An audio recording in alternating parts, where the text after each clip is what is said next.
For Saturdays and so on of I 7 and you could see 10:30 and up and so no yeah life our TSTV and now Washington so obetia be grafoni na so kan was a club de Accra l'habité de club de Oboissé le moulema autrication pour pouiller encore Puyol pour la Sion was a has for nati as good for Nedi. Look, I believe that Eviawan will be consistent, but Ashgo need a proper striker. Next season, Xavier Dumani is opinion because they say no, I say that form. For Jambi, once I catch you, say Jambi's idea, a dual position, which is a typical Barca DNA. Foreign Ebeba Luka. And so I was and a black star won't come already, baby. TFA president and also Akasa discussion in Ano, MC and worship.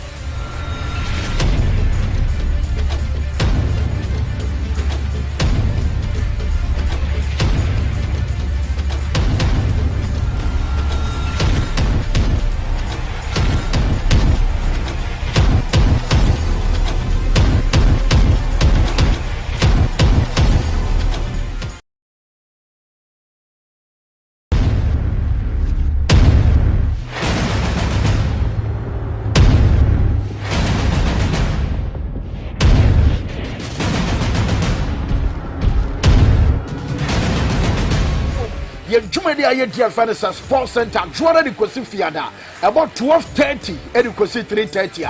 Yabe live our TSTV Tishan so MIA. Say I 12:30, Edukosi I 3:30. And no I Sports Center our TSTV so and after Saturdays and so on of I 7. Edukosi 10:30 and up and so no yeah live our TSTV and now Washington so obetia be grafoni na so kan was a club de Accra l'habité de club de Oboissé le moulema autrication pour pouiller encore Puyol pour la Sion was a has for nati as good for Nedi.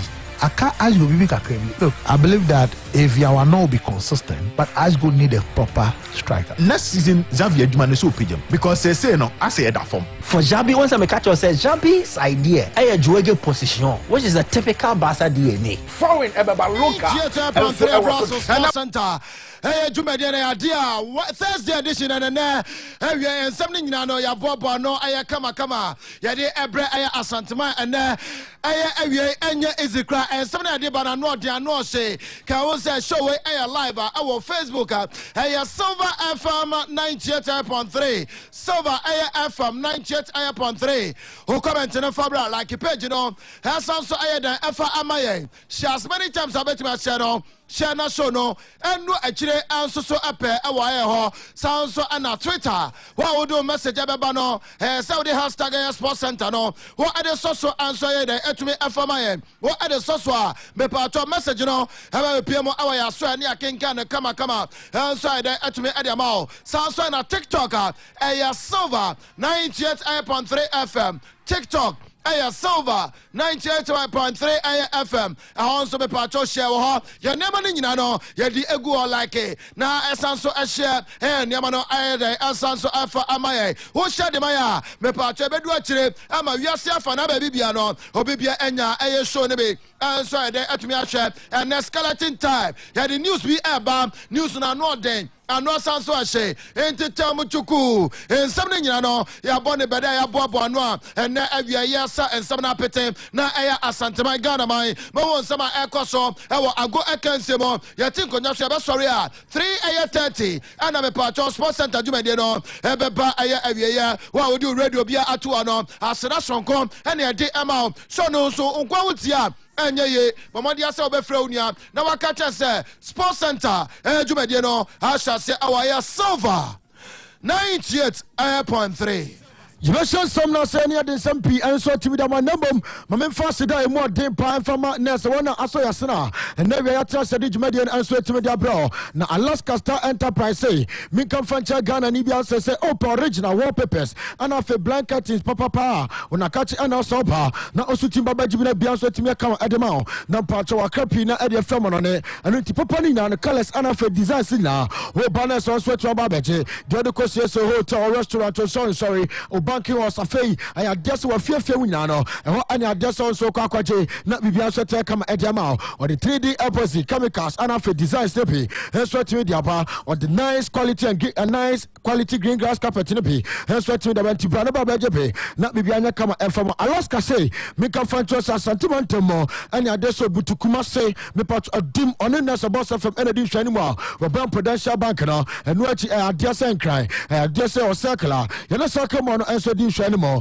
0554114878 na sɛ ɔno mo nso atumi akasa na biribia nso atumi akɔ kama ɛde ama na mpakyɛ Kulu Ghana Limited say meka fancho so de otu capsules no ɛno nso atumi ɛde abadwa so na sɛ do ɛne adasa bɛboa ama biribia nso tɛ kama nso atumi ɛde ama na mpakyɛ bia prostate enlargement ɛna ɛtɛtɛwa wɔdɔ ne otu capsules ɛno ɛna abɛnom na atu ase nso atumi ɛde ama wɔdɔ nso ɔte ya ɛwɔ bɛmɛ mo ɛno akyi wɔdɔ nso ntɛntɛm a wonya adwo a ɛbɛkɔ sans ɛne adɛ sɛ Mr. K no mo de abadwa so na Mr. K ɛboa na adɛ sɛ bɛma mepatɔ mo a motima ayɛ mmerɛ nso atumi ɔpɛm mo sisi na dwonkolaze a mepatɔ no nti adɛ sɛ wodi mpam akagyina mu no a wontumi ɛnkyɛ no nyinaa no wonya Mr. K a ɛbɛdi w'asɛm ɛde ama ɛno akyi premature ejaculation ne nyinaa ɛbɛtu ahyɛ dekudeku ɛde ama kae sɛ bɛma no Mr. K no ɔbaa ɛnso bɛnom arawa bazen pills ɛno ɛyɛ nurse aduru a wɔnom ne mpo na fiti crown problems nyinaa no ɛto ɛnso atumi atwa ɛnso atumi ɛde ama no ɔbaa bi wɔ hɔnom a bɛma so no mu a asɛ sɛbesɛbe ɔda hɔ asɛ timbadua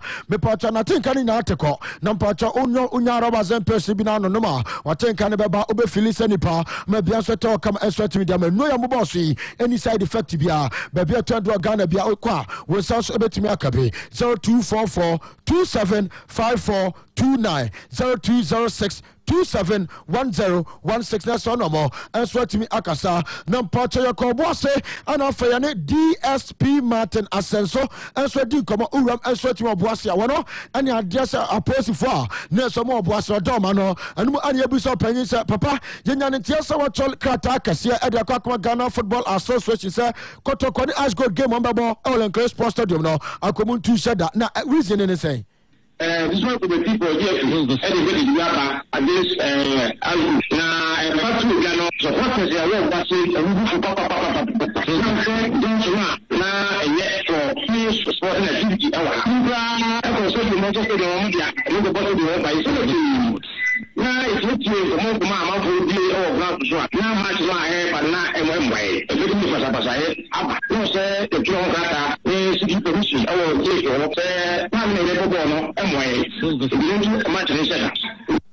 ɛno ɛyɛ nsɛm a sɛ DSP Martin Asenso wɔno nso de to dwa na no akyi ne abisa na chairman ɛnna yɛ na verity bɛ na kɔtɔkɔfoɔ krampo ɛnso atumi ɛwɔ ase ɛne adeɛ sɛ afei no ɛde saa communication ɛbaɛ na daban ɛna ɛberɛ bɛn kora ana motwerɛ de kɔkɔma afi no I'm trying to be and the besides for the fire, I didn't saw much kind of them on the team look at the same. Match they trusted that. Now we have so much in the function, somebody then you look here and I was says before, you say, who can go to this room now for the brother, who's more much long by, but you have us. And this time we are going to be anti police. I say, prevent any engagement child, which is a WSC. Then we will see and sign a home by the rest after the furniture, to have a blue coma, maybe now is going to be prevention is better than cure. When we will be and things will be a football or so to the new bar, nothing to get on me. I don't know why. I want to show you. So I feel like that. I'm going to follow like that. Maybe you should run. I say, I'm a patch. I didn't be a Bebacha no DSP. Martin Asenso and I'm attending Kano and some Ekakra and so and me pacho me ko ayan some fufroma Kumasi Asante Kodoko amo adi release aba abonte na me twa enitia tia Kumasi Asante Kodoko pay for some money enye ekwa Ghana Football Association and many time na mo adi say prosperity no aba abonte no omo ane enye ho kra na eka ene me pacho niema omo abo omo eka omo abo nyina no omo expect say Ghana Football Association me pato aka omo abo preparation ne ade nyina no omo ade omo sika ebema sa so omo ko abo ase eko eda hotel ene ayefu onyina omo ade ko no omo expect say efe no enso ebe chia sika no ede ama wo no mo Dumu ene adese na yo amponsa won ACU Adma Krobia Asante Matema Kotoko I say hey I adese very to Ghana Football Association the babonte between Ashgold and Inter Allies no time in it there what can you pay at your biasa enye kra for our mom modern. Ghana, no, yeah, the 2 million people. Silver Sports. Now without any wilder consultation. That bed somebody buy on as good as what was the foundation of that bed. Maybe now mostly want to protect the integrity of football in this country. I think last season when you have actually 6 matches to the end of this season. Must have the very somebody buy years and 2 years administrator team you give them the opportunity to continue playing to the end of the season. Now, by 2 years, but next year, 1 year, 2 months. Name of the matches before next year. That's matches. No, it's the bed. So, we give it Silver Sports. Manipulating my hope and the but the name of man of this moment, so I maybe the food if you have any time I know where the timing of the decision is so wrong, is so poor. They have created a nuclear environment even for more manipulation than before. Nesano Samanana and Ponsasio had Macrobia Santa Cotogodi Chuga, then watching Ananase, Ghana Premier League in Kawaya, Mia Mobium, Copimsa, Santa Cotoko, and Ashgood Everybody. For our mom modern. Ghana, no, yeah, the 2 million people. I said, never bomb now.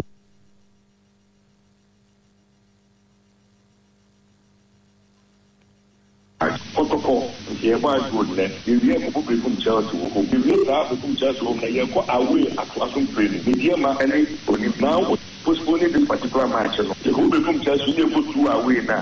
Adequate secret for. Are you saying that at the end of this Sunday round of matches, the next as good match is postponed again? I agree with the supporters that matches or to say Kotokone as good before your next match. No other match will be played, and we are writing to the GFA to insist on that. If you Kobate will be more ahead of him, now you're postponing 1 match definitely. Now then everyone, I'm over the last game and I said, yeah, you got Sunday, normal Sunday, another Wednesday, we are about another Sunday. I believe that in all this, the GFA must consult widely and sorry, even when it affects other stakeholders. And look at how they got the decision.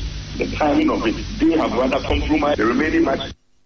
And no, I am someone else and I am Ponsa, and so to media to John and Watchy. Nana Amanos one or say, Sanya Manyamba, I am Nanyamabi on my Feno, I had it here, I Kotoko, and I dare Kotoko, France Lippy, Ejudia Pass, Omuda, Omo, Edmaga, and Nessa, Asante Kotokono, and Donino. For me, I am a farmer doing Kohopi, but I almost money my name is Omoya, and you fuel that perception. Even if because there is a school of thought that, oh, Omoni Pepper to Koshal go, no, the Kum Chelsea, it will be the end of the league, say you're winning, and you know, let's do this and delay them. They have a very difficult ground to go. Olympics are a difficult ground to go. We need the Kum Chelsea. It's not enough to win the league. God, shenanigans, sure that perception. And we don't need that in our league. No, another way, Madam Beeman, protocol will continue to be protocol with or without an eye on protocol. And no, I am someone on a process attitude. Now, later, another release of the Bobantina, the Tozak man, I can be answered tomorrow, or Penny Studio Ekas, Umbachro, Ediaco, Aquaquaji, or Musica de Free Hall. I am not so concerned about even a career than the psychological effect on the team. Great preparations for one particular match. You get there, now you have to quickly change plans. About time there. We still have this time match at the back of our mind. Psychologically, it's not even good for the team. They can come in and say, here.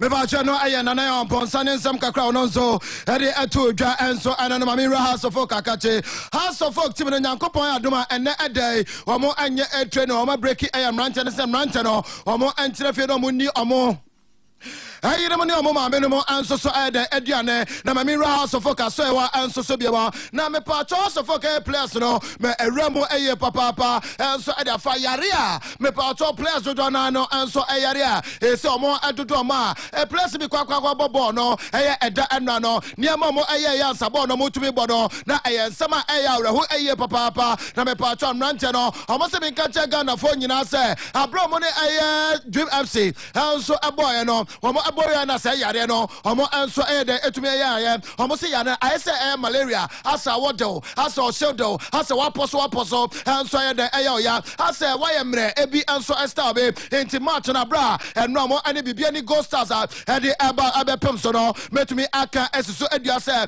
players na omo ayare no omo enom 7 bottles of Lucozade and say enra game no omo etumi aboye 7 bottles of Lucozade and omo enom ye and so mo eden etumi ball no na players me eba babu momode me pato manye training krato say enra mo tumi eja go pramaso and so etumi training na say players na me pato omo so etumi enom 7 and I say 4 bottles of Lucozade and say enra game no omo answer to Esiakai ade ema babokwa ye friend Accra House of Folk players in the DNA Salifo Ibrahim Sanso and Larry Smiler and free Banya Samuel income and a glass and wako say players and 7 bottles of energy drinker and now say Lucozade and so omo etumi esi Kai and ama Accra Sofoka enra day Sanso and W Otano me patro enra eka to any bro now bo and say what in the sacra keka COVID medical team no Abraham ball ni wie no na me pato mera House of Folk dressing room say wo mo eba better say plus no so monya COVID and so monya COVID and W Otano sorry Jan na so say some form 77 previous mon kwa some pie every day mo ankwa in kase centers no mo be crown say to me den abo ball no na mo to the reporter and so akokoma Ghana Football Association na matena sia ahwe ye amaya bobo na wie ya bobo wie fe na mo be dressing room so my players no any officials no and so etasa na me patro se when na so catch do bi otan on ibuafo and some de okeka bi pa and so to me ache medical team na nka no ma be test omo of COVID no okeka na adwen and so to me den ache omo na me patro players omo enya COVID no me patro mo so mo da omo entumi nda sleepless night and say players omo yare no omo so mo da omo entumi nda sleepless night so omo tempa so sumo anaso omo kita phone miamia obiso awasum na modua wo efa plans omo se napa dia omo anso anya dan entumi ennabe omo anya ne ntia say omo lab anase moja doctor ni ababe twetwe ye no still air results no and so entumi amma bonten international and some kakra House of Folk players no omo FM and so many Dream FC and so edi AC and so many bibia ni Gold Stars and so edi AC ni eda enra yentu some no some from never say Franco Media Institute sebra nebra besia de so from Makache Sansa Georgema we person na we ni o Makache no so ba na so timbaje entity about nessa sports journalism presentation analysis and comment news garden and cast and what this joking we found to some market event and promotion now say Franco Media Institute and other some no my mounted to papa amount of sweat me pia bontia was about say Johnny Mapa and what just about your camera handling photo editing and your sweat match now my friend to him say I just your studio we be corners work practicals and sweat mo na hono dia at so be radio station to do said ya no papa and I just obey practicals no and also at me hono na mama phantom so hostel facilities are catching to school na obano so ufa chichi no benchana ba obenya bebe eso team ata bebe akwa ata share guaranteed me so school no I just so bant my high street na so ya na science insurance office na din hwan mo admission guso ekoso anti furniture ma se Franco akache na omoso team wow 0244 705112 0505 449144 na so no mo enso team abonkomo uyare stroke ana so what is obusuani bi diabetes hano ana poso obaba bi ababa ka cho say na fichi kwan onya how pa enso team mo ana poso obi achewa sem ana so obi achewa de achewa sem se wakokote inese namusa ya de bi ana mesawa da say o answer na yes dia de make ka cho say furniture so was herbal mess anasa center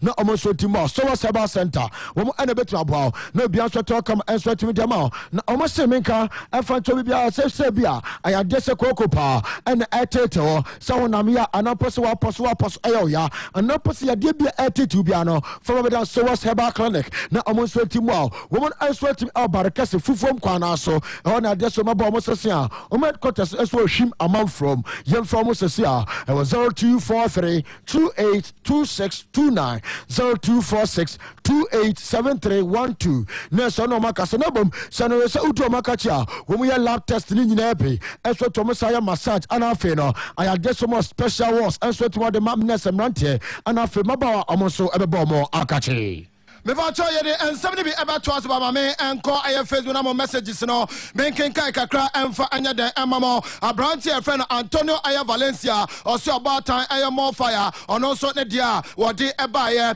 enso so anano sanso ana Daniel Aya kwa oso osafo ono so monitor show no awo Aya Kata Aya Dubai oso pe more ona Mbappe ene Aya Rudiger Fancy Di Maria ade beba sanso ana nana Aya Jemfua ono so de ne message ne eba me pato osikani kwabna Aya odike apia o say more fire minia is loud and clear inside Abinchi market a big ups odike answer no a brother from Ananda Aya mother odike mi checha ye papa o ene Aya chief ene guys na wo ho nyina no ene awiencha kase ene de emamo Pedro wa Aya Madina Aya cruising so ade aba o say good afternoon about time show no Aya loud and clear wo Aya Indiana Aya police wo Aya Tanoso sanso ana Aya Brantia the day Aya citizen Aya KB Kobi ono so enjoy aye show na aye papa enso so awo aye ho sanso anna aye brantia the day aje aye Dominica ono so per more update on aye Barcelona aye transfer sanso na Maxi aye Empress and so the dia baso the free aye Winneba aye campus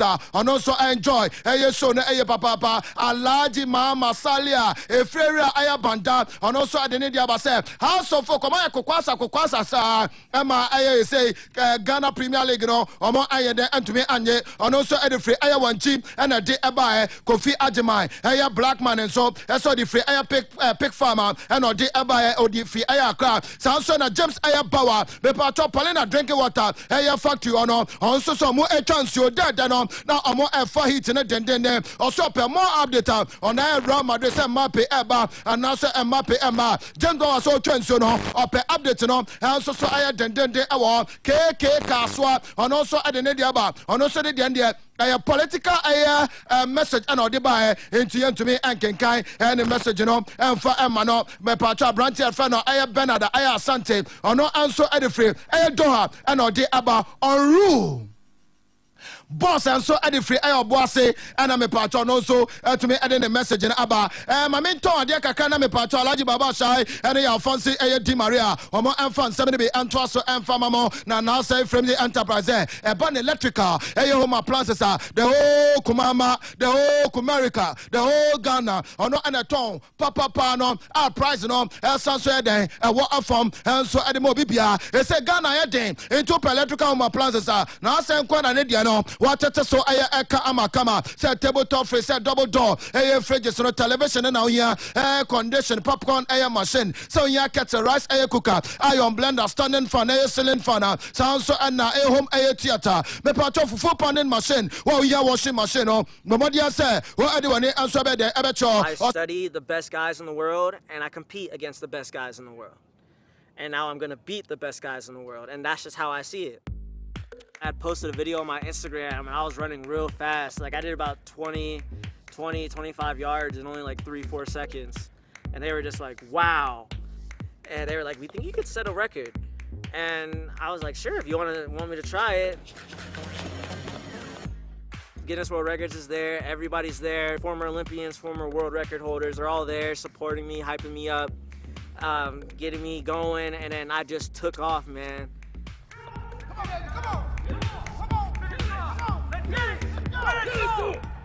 And the crazy thing was my first one was actually faster than my second one. I was moving so fast that I slid into it and ducked under the sensor. So I had to go do it again.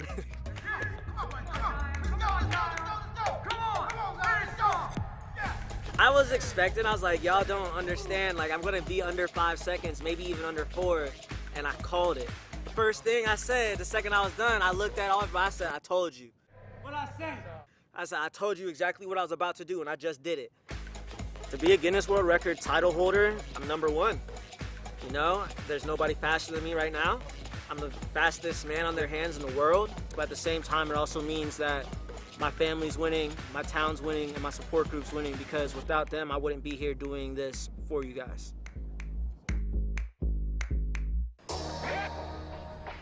So I was born with caudal regression syndrome. It's a very rare disease. I always work with what I got because I don't really have any other cards that are dealt to me. A lot of people say foster mother. I'm not a big fan of that because she is my mother.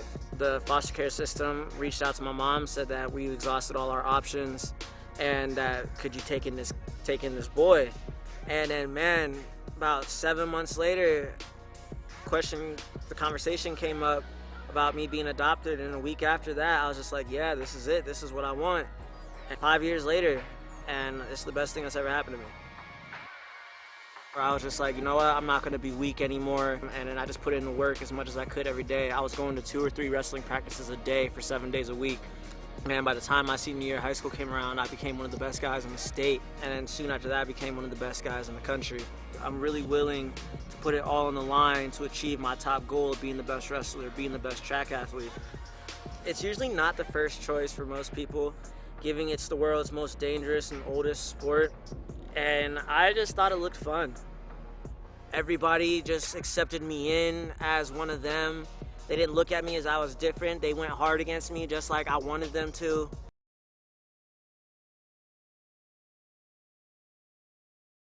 And the wrestling world really is like a close... And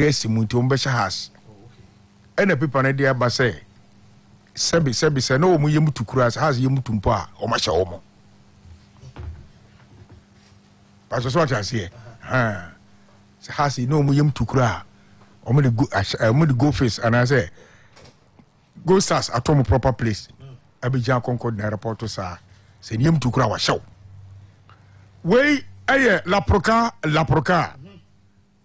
Wasi club du Ghana la player somotez-moi comment là-bas Otumuje quoi Moussier Cameroun attention le monde. Wasi on say akwesi Otumiji go kinya be me yawo. Why you go kina Cameroun ni no. Nyame baba shana meka o. La proca edit na kasa. Na wan so ojinso e. Wo say? Wan so ojinso e. Me say me na mpratwum. Me de kan na me kan. Wo say Cameroon need to me go king Ghana ha be ne ya. Wo ka kwa say wo Senegal the president ko amuti ye den. Say people no kala proca na Dubai. Adam be na mpratwum example no. Na mpratwum say daily guide the ba, daily graphic ba. Chronic ba no kam wasema onyama ne. Me pa cho so atase. We abrié as usual. Was a club du Oboissé de Ashgod militaire la mort. Dieu merci beaucoup soir. Wase.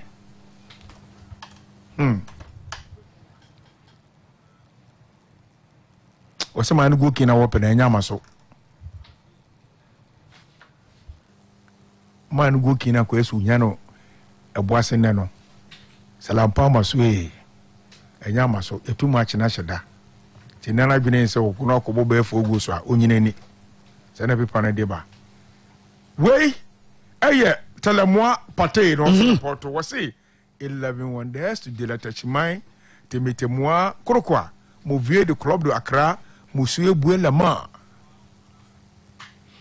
Fancy wasi tachimai 11 wonders will play bi wo ho. Your friend Ibrahim Ismaila do friend la ne mrane no has ko fa no dabi yeso omo number 9 no afenu mo introduce no na coach ba ko be ni nyusu na we de coach yo ba o nyusu na o chebe tengus bo ne esi do chirikwa so be wura techima do mo no awi mako 3 so wi mako ba ko 3 a o ti se dia belo beto atena it is has ko ho no o mo hwe ni ye sana people no ka salajela ma Samanfu Silver Sports. Tell me opportunity de ba dem di twato aye Gonochrome Chronicle. Aussi attention de la confessa de l'étermination qu'on connaît au bridier l'accord. Aussi confessa mo wi na relegation base no. Abisi o mabobo no. Okay. Yeah, so like to say over. King oka kwase ho se bolo mbonu kuma se si ya no mbebo no dia o ma chiri futo mcha anwaka Panoesi. See, na the rest of the matches on the bonnet there. Any relegation or more children to Michamia car. sana people no e dey aba fancy Mati Alanj Salajila ma asamanfu Alanj Mati me da se pa na me pa chaw RCC Ashanti region chapters committee memeda 10 a.m. Silver Sports. Ya be meeting. You two and free all chapter chairmen, executive members of regional chapters committee. So same way organizer Silver Sports. Friend is saying phobia man or war baby a pioneer. So go by when I buy. Mure fini di me banos mure fini di ona this was regional chairman say we here be a Ramadan enti you suspend the meeting no your first meeting Saturday ebe omo enhye no so nti chapter na so be meet enyumre no nine me da se pi nyame hira wo hands of folk and so a day a press release aba na ne tintini ne tietia na nyina ne se omo players a omo de ba se say omo hom fa omo no don be so omo twa ne nyina ne se omo ma omo nyina medical attention ama ye ka se obi a ewo a stable condition and for mo so recover ye ano a press release asisi aba e wo se ye dima ye chefo yes Alanj baba shine no ye ba me kwama no ne aba foreign news ebe amnesty nchebia nemam I was say hwe na ye die aboafo na se make count say foreign news e ba ire na sebema omo so ase no bet way ese men kan chaw say cause one twa bet no for the love of the game safei ana wo bam I take and say oh you newcomer now your registration our www.betway.com.gh abomodian say obetwa esansa wo slip edikan say ya amperfosi en kan chaw say refund obenya say refund no a free bet ana omo demao Blackstar won come ready bebrebe TF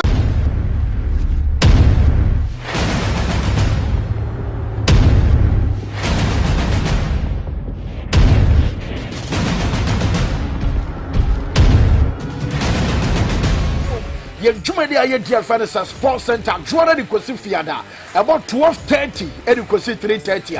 You be live our GSTV channel MIA. Say Mama just say my emremremre kra. You be co World Cup. Africa, almost afraid 10 video assistant referees. And almost almost center referees no so mo. They odi Tunisia. Any Mali for game a conference MP by Genesis Kazwi from Zambia or World Cup ni bi Ghanaian referee be any list anymore. And na say Emmanuel Wanwa. I didn't know say I know na baba sa stadium ohun bi. Ohun say ohun die no mu ye. Ohun bi. Tina lie ne. Why? So more than one do bako. Wa bo mu na be kire wa do. And say Sikazwi nsu ni kwanza nkoko bi. Oh, jamai. Alanze replica like you na kalaso oni ball we say kalaso oni ball you busaso we free referee man Silver Sports. Your referee said there jamai and some AFCON no na AFCON pra the choir assistant referee skills be na what for no for the first time a referees baby a referees no so be free Africa assistant referees be so ye ma I have 3 female referees and 3 female assistant referees. African new womb. Na pa. Silver Sports. What they about to into? Now go we na. Go jefa ubia ti efanko. Royalty of an officer says she say make a franchise say bra. Ne bra be gene ba papa from akachomo. And so den kanya papa. And no I sports center I watch TV so and after Saturdays and so on of I 7. And you could see 10:30 and up and so no. Yeah, life our GSTV and now watching so. Obetia be phone in so kan. Was a club de Accra l'habité de club de Oboissé, le moulema autrication. Poupouye encore Puyol Poulation. Was a house for nati as good for Nedi. I can't ask you Bibi Kakemi. Look, I believe that if Yawana will be consistent, but Asgo need a proper striker. Next season, Xavier Dumane so opinion because they say no, I say that form. For Jabi, once I catch you say Jabi's idea, a Juege position, which is a typical Barca DNA. Foreign Ebaba Loka. And so I was and a Blackstar won come ready bebrebe. TFA president and also Akasa discussion in ano. I'm say and worship.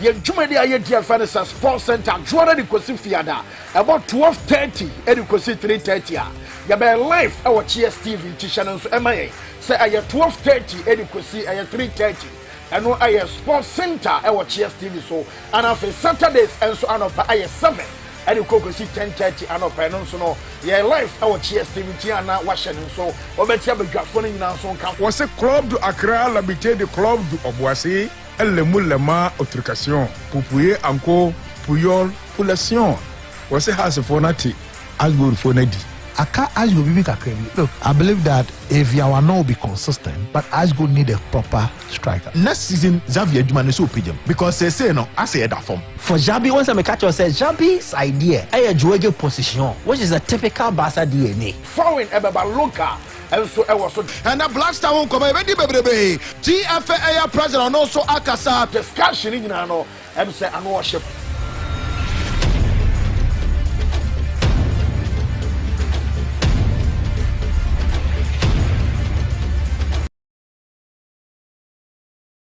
Push myself to my absolute limit because by the time now I'm gonna beat the best guys in the world, and that's just how I see it. I had posted a video on my Instagram and I was running real fast. Like I did about 25 yards in only like 3-4 seconds. And they were just like, wow. And they were like, we think you could set a record. And I was like, sure, if you want me to try it. Guinness World Records is there, everybody's there. Former Olympians, former world record holders are all there supporting me, hyping me up, getting me going, and then I just took off, man.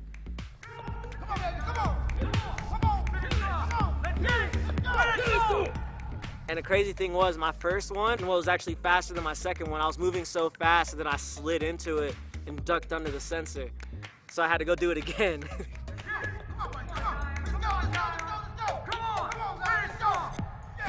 I was expecting, I was like, y'all don't understand, like I'm gonna be under 5 seconds, maybe even under 4, and I called it.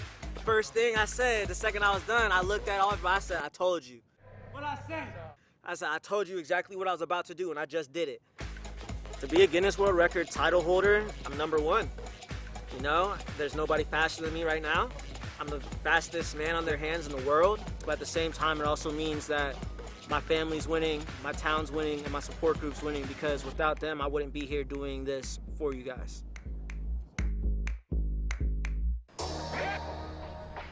So I was born with caudal regression syndrome. It's a very rare disease. I always work with what I got because I don't really have any other cards that are dealt to me. A lot of people say foster mother. I'm not a big fan of that because she is my mother.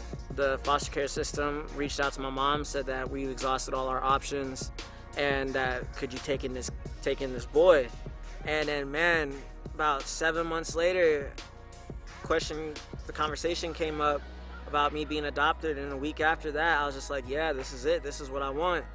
And 5 years later, and it's the best thing that's ever happened to me. I was just like, you know what, I'm not gonna be weak anymore, and then I just put in the work as much as I could. No Ghanaian referee, you are talking about World Cup. Two was what just a referee be on my assistant referee crowd. No, Chamai. That's a lie. AFCON. No, so more than one do bako World Cup. And the AFCON one yadi. No, I had yes and get no kwe. Chamai. Says the Jerry attack Silver Sports. I want Fed Obeko, Usuba, the Obeba. Adamoya, Mwana Mo, yes, a referee, no Yadi, Saman Pa, Kaumo, and yes, oh, Munyadi, FIFA World Cup 2022 from 21st November to 18th December. List of appointed FIFA match officials. Wishemu Africa Funwum, a man for the first time, a man, EBD, and member matches, no. I had 3 female referees, 3 female assistant referees. And African in Medina Abeba. Now, one city, an African reference in Somoko, Mustafa Kobar from Algeria, Genesis Kazwe, Nom, Maget in Dia, Nom, Echo Cup. But then a lie, I genitum so one Kobe. Assistance now. This will be a whole list for media body. I'm going to Mishima me who GHBA, say GHA Ghana. But you England, more England crown. When say England and so video assistant referee BMPM. Now, yes, England for say, yeah, Mona Modahono, Obi Amotuum Keke, Mutumi Yella, yeah, so I offside. Premier League England. To no assistant referee, video assistant referee from England and a Beko World Cup nibi. Cheno munyina bro pepe. Ah, okay. Na why neko? Do di ba I Kiveza Machi. Why they? Okay. Well, Gabriel Justice appeared could be on Facebook can say, well, Sports God, I arrived yesterday from South Africa and I'm watching live now at Buakwa. Keep up the good work. Greetings to Monica at Monique Fashion. Buakwa Johnson Park Furniture Works say, Koroko will destroy Ashanti Go this afternoon. And I wanted the Akwana. Tete Princess say, what's going on? Like that, please check your Facebook streaming. I mean, I'm sure I got a streaming. I had a HS woman and that way so I say fancy park Ghana referee to World Cup. I am could ya grow. Now say I grown soon you could the board there good. Okay. No. But I catch us scanning with decoder.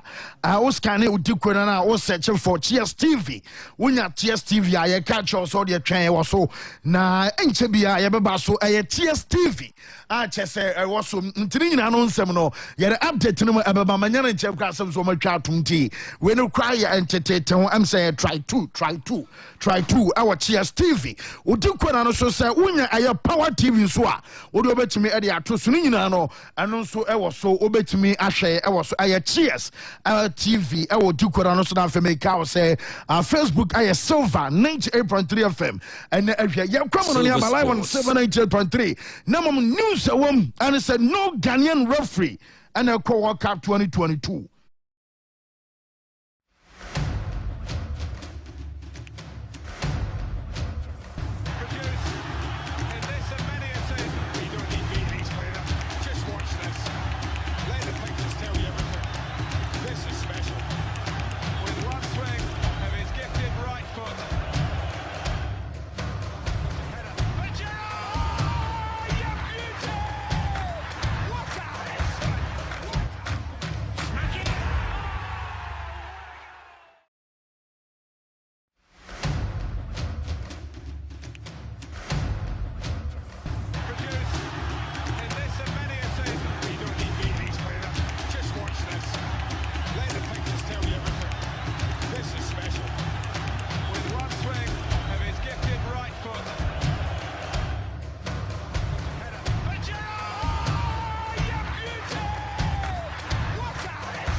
And then you may not ever swim with you know, and so I have standing games, and also never to me a Turka, about 6-45 for Everton, and some never fear. I'm game against Bobakua, your father Crystal Palace, and also Ever Coso, about 6-45 for Anna Samatino, and also Ebaso and Wache, my men for Mr. Aston Villa, and some other belly for game, and also I have 7 o'clock and anyway, and I for Chelsea, and some other Bobakua, and Leicester City, one also game the Airbus, our Bahun Seminole, yet the air to Jana Samaches. Ebasono report to me say can say also akabi mo last round of matches as am for nyina no aye Sunday and aye climax aye ne can say Premier League nyame aroma from next season abana nyina no ye can say backless Premier League no and some abasa bounce back na mom 2 matches aka and some other clubs from upon one more clear and dey any free on ma na chess aka Sunday last round of games and also abetimi abasono jame say can say okwo Chelsea yes manager for Thomas Tuchel and so I promise and Quadano and some Abanya 2 matches Nibia ball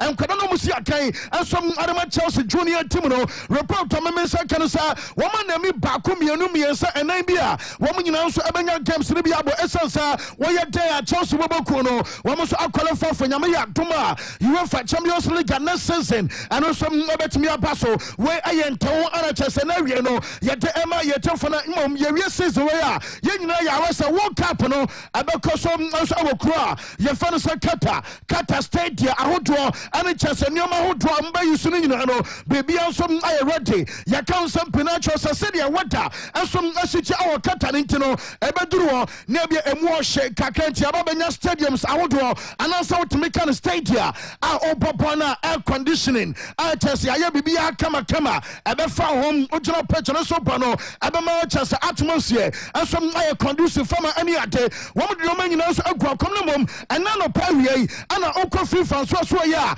wɔn dem wɔn referees a kyɛ sɛ wɔn cap ɛba so no nyinaa no wɔn nso ɛbɛkɔ akɔgye adi aba nti Sharaka project ɛwɔ Facebook no so nso agyama wei ayɛ kyɛ sɛ stadium ahodoɔ a wɔn cap ɛba so no nyinaa no yɛbɛtumi stadium matches no bi nso ɛwɔ saa stadium hɔ na bra Yemu no mu ya omu tutu bi di aba African countries ebi benya seat our stadium ebi so benya stadium ni bi aye ba be hyehyɛ enso aba Africa ni ade na anopa wi ade na aye shock ni say omu publish referees awodo a wo mu kokodi aye matches no enso awo ne yefar say World Cup ni mo na referees no wo mu ye makoma ko 36 and assistant referees no enso aye 69 and for video assistant referees enso aye makoma ko 24 and to say the best yakwaduru Gambiana na omaya appointment ama wa okwa ha no wo nsa ha ana wo fa wo som ura ha no nsa bia wo game wo kwakwadinu nyina no aye match asomasi ana nsa bia match obenchen ana chesampanfo no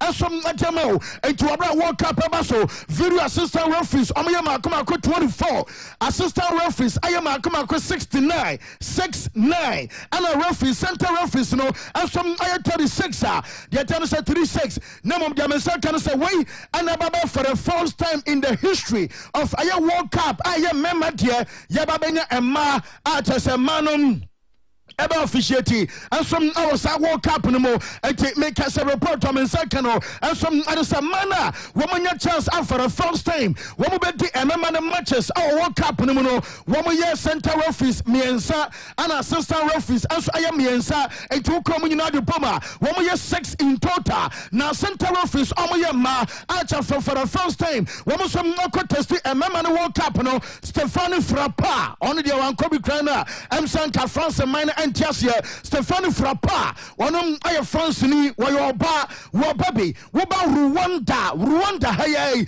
ababa wa ye fan sa Salima Mukasanga enso mafri Rwanda wono so eba World Cup ne be ana Yoshimi Yamashita enso Japan ni wono so akọ World Cup ne bia omo aye man center office amiensa Mrs Stefano Frappa Salima Mukasanga ana Yashimi Yamashita wono so aye Japan ni ana assistant referees na woman aye ma eba 2022 World Cup ni binom FIFA say omofa nduza back ono every Brazil omofa Karen Diaz Medina we from Mexico and Catherine Nesbitt and so aye USA ni and so ababawa woman so me and say ana nyame ya duma World Cup abaso assistant referees no omo so ababeti enti ebia bon say bia Ghana ni chese Korea bi na ya mouse Stefano Frappa say bia Black Stars again Stephanie and so ana ababeti wo bon sa babawa so no ekita the flag agina line 1 na bia Bema be a line 2 na be a 4 no and some akwa be a Bema na video assistant referee nya member wo so ebetimi ya control to sana World Cup no and some abesi akọ na maybe a man for the first time ever since I started yabo a member World Cup 1930 and the besi na make say wo baby anywhere what the MMA game our World Cup no we baba the first time no oko England and some the yense kan say referee Michael Oliver abako World Cup ne be referee Anthony Taylor and some I selected at so mum ye World Cup no wo so ya name wo so baby na mum ababi na shocking and say video assistant referee uko measure European League centers anymore na wo ka ebia baby the most attractive among for pina fan some Premier League no na so Premier League omo referees no baku kura ni ho a ye fan say omo control VAR and some World Cup no more not just from November and some other question the month of December I'm World Cup abasono and yara send pa kumpo and some other free Premier League grima what a video assistant referee and I'm update about Africa Diano aha ana 71 na me nyina no say matome boase mahwe list ni mu mahwem masahwem menhye da wo Ghana ni bi on aye center referee na mum oko Algeria referee Mustafa Gobal referee Algeria Papa Bakari Gassama from Gambia Victor Gomez aye South African referee Janice Kazwe one of Zambia Magat Ndiaye asom no for Senegal na okay Janice Kazwe one na okay se Afcon ekosona okofa nsempi ebae pe wasema pom Mali for Munko dressing room Tunisia Munko dress also referee bono time on swing aye 89 minutes also okay pe was wasampo womo dressing room abaya yes calf I say free dressing room I'm about 5 minutes and count and Tunisia for the same yanam say na mu dia gropa ye where you said am be mu kwakwa have their first ice bath I don't know omo buso nyunu and gum omo nyunu players so be catch us the moment run local room no akoko shower achese so dia nyunu kama asom abeka was king and on say bia honam no on sentiment dress e meginem amabo body biem amaninja ye into omo ameko fan sampi abai ama achese Europe money atete we bia be say what attention no asom no mistake na referee aye our back Tunisia and Mali aboy na so make us say referee no asom anya chance World Cup on so ekobi into no Ghanaian referee our World Cup ni mum and about a year, your father said assistant referees, assistant referees, Omayama 10, and no Ghanaian center referee, assistant referees, Samakuma 10, so no, Mau Ghana Nibia, Essan, Obenya Saravekani, Algeria for Ethiopia from Cameroon, Senegal for Omina Kobi, our Brameka say, Zakela Siwela, Wofi Saraveka, Mahmoud Abdul Wakar, every Algeria, Abdulhak Eshiali, Algeria, Mokran Gurari, Algeria. Johnson dos Santos, Angola, Elvis Nupu, one of some North Cameroon, Senegal for them. Obenya referee your fan says Jabri Kamara where every Senegal and watch Alhaji Samba also not for Senegal Asenio Marankuli Obenya Suru Faswane woman you know I African referee Sama Kuma Kotena woman so World Cup no bintia say and you said no Ghanaian referee no Ghanaian assistant referee and I just World Cup and Yami Aduma and also never cause our Katano almost a bit me our brain area yet after turning out Dema Enra Europa League so final game of Barcelona, no, but don't some amanum, Mary Capo, Kakrabia manager, your friend Giovanni Van Bronckhorst, oh no, and an oil coach, Adaman. Rangers omo team no after senwa womo lose game Adama Saita your friend say no aye Frankfurt omo free Germany e baye anopa otesam de manam ref no babia say akoko fan some pedia ba no say what 3 years say o the penalties efrim ananse bia penalties no ye the show nas want me anye title penalties they say a lottery asam yu ye ba benya coach bia wono some abeka ne pensa say the coaches ne bi sorry a womo say aye penalty shootout no aye lottery was no BNM penalty shootout or say I science or practice here. Ubo obetimi abo 100 wobeshe 100 uye goalkeeper or practice ni na so besa uchibia also obetimi ate tia munya samoka nai ana penalty no a lotto na lottery fine cost ni ate na so anu Giovanni Van Bronckhorst I say you want to just a penalty shootout here a lottery. Of course, a big disappointment. I mean, if you play a final in Europe and you lose, it will hurt. Because you play a final, you will do everything you can to win it. And then in the end, you know, with penalties, you know, it's a lottery. And we weren't on the good side. But, you know, I can't complain with everything my players gave today and also the games before this tonight. But in the end, I think it was a really tight game. It went all the way to penalties and, you know, we lost. It's, you know, big disappointment because you are so close in winning a trophy, but that's also football. Silver Sports. Yes, and I asked my coach, I found said Giovanni Van Bronckhorst, okay, what everybody to our brand and permitted Mary Cape, I'm a man for 2 today because many just small kind of the last time I cast a man and I catch a coach be, I say, what did he have as a penalty shootout on a bra? Winning Bonabet, maybe I can say, be a piano, a fine question, a lottery, and I was show why ya, wait to me and ya wait to me and you really and cast a move from and Kabia, Yadema, Yatim for an area, Now was one kasa eba say be a final title da so now we player will lose and no move say we lose but so post match was resere and was wo wotwe mu tired na sia wie de ntia wo sere a chese ne wura ho ye omuna ni nyina no say be ato no pan wo ka say wo ka pe ba so mo no gyinam Giovanni van Bronckhorst that man Dallas national team went to me anye into when you the first time what drew be a final na be was some final kan sa koma ya de wo diri e ba say etaisi I normal our manager no and some other sasser nyina to just what tested the feet our measure aye final muda. You know, if you play a lot of big games, big finals, you know, you will have memories that will last forever when you win them. But when you lose, it will hurt a lot. You know, I lost the World Cup final, you know, the biggest game there is. And also a huge disappointment, but, you know, you have to move on. Still, we have a big game on Saturday, and next season we have to start all over again. So, of course, the disappointment and is there tonight. Yes,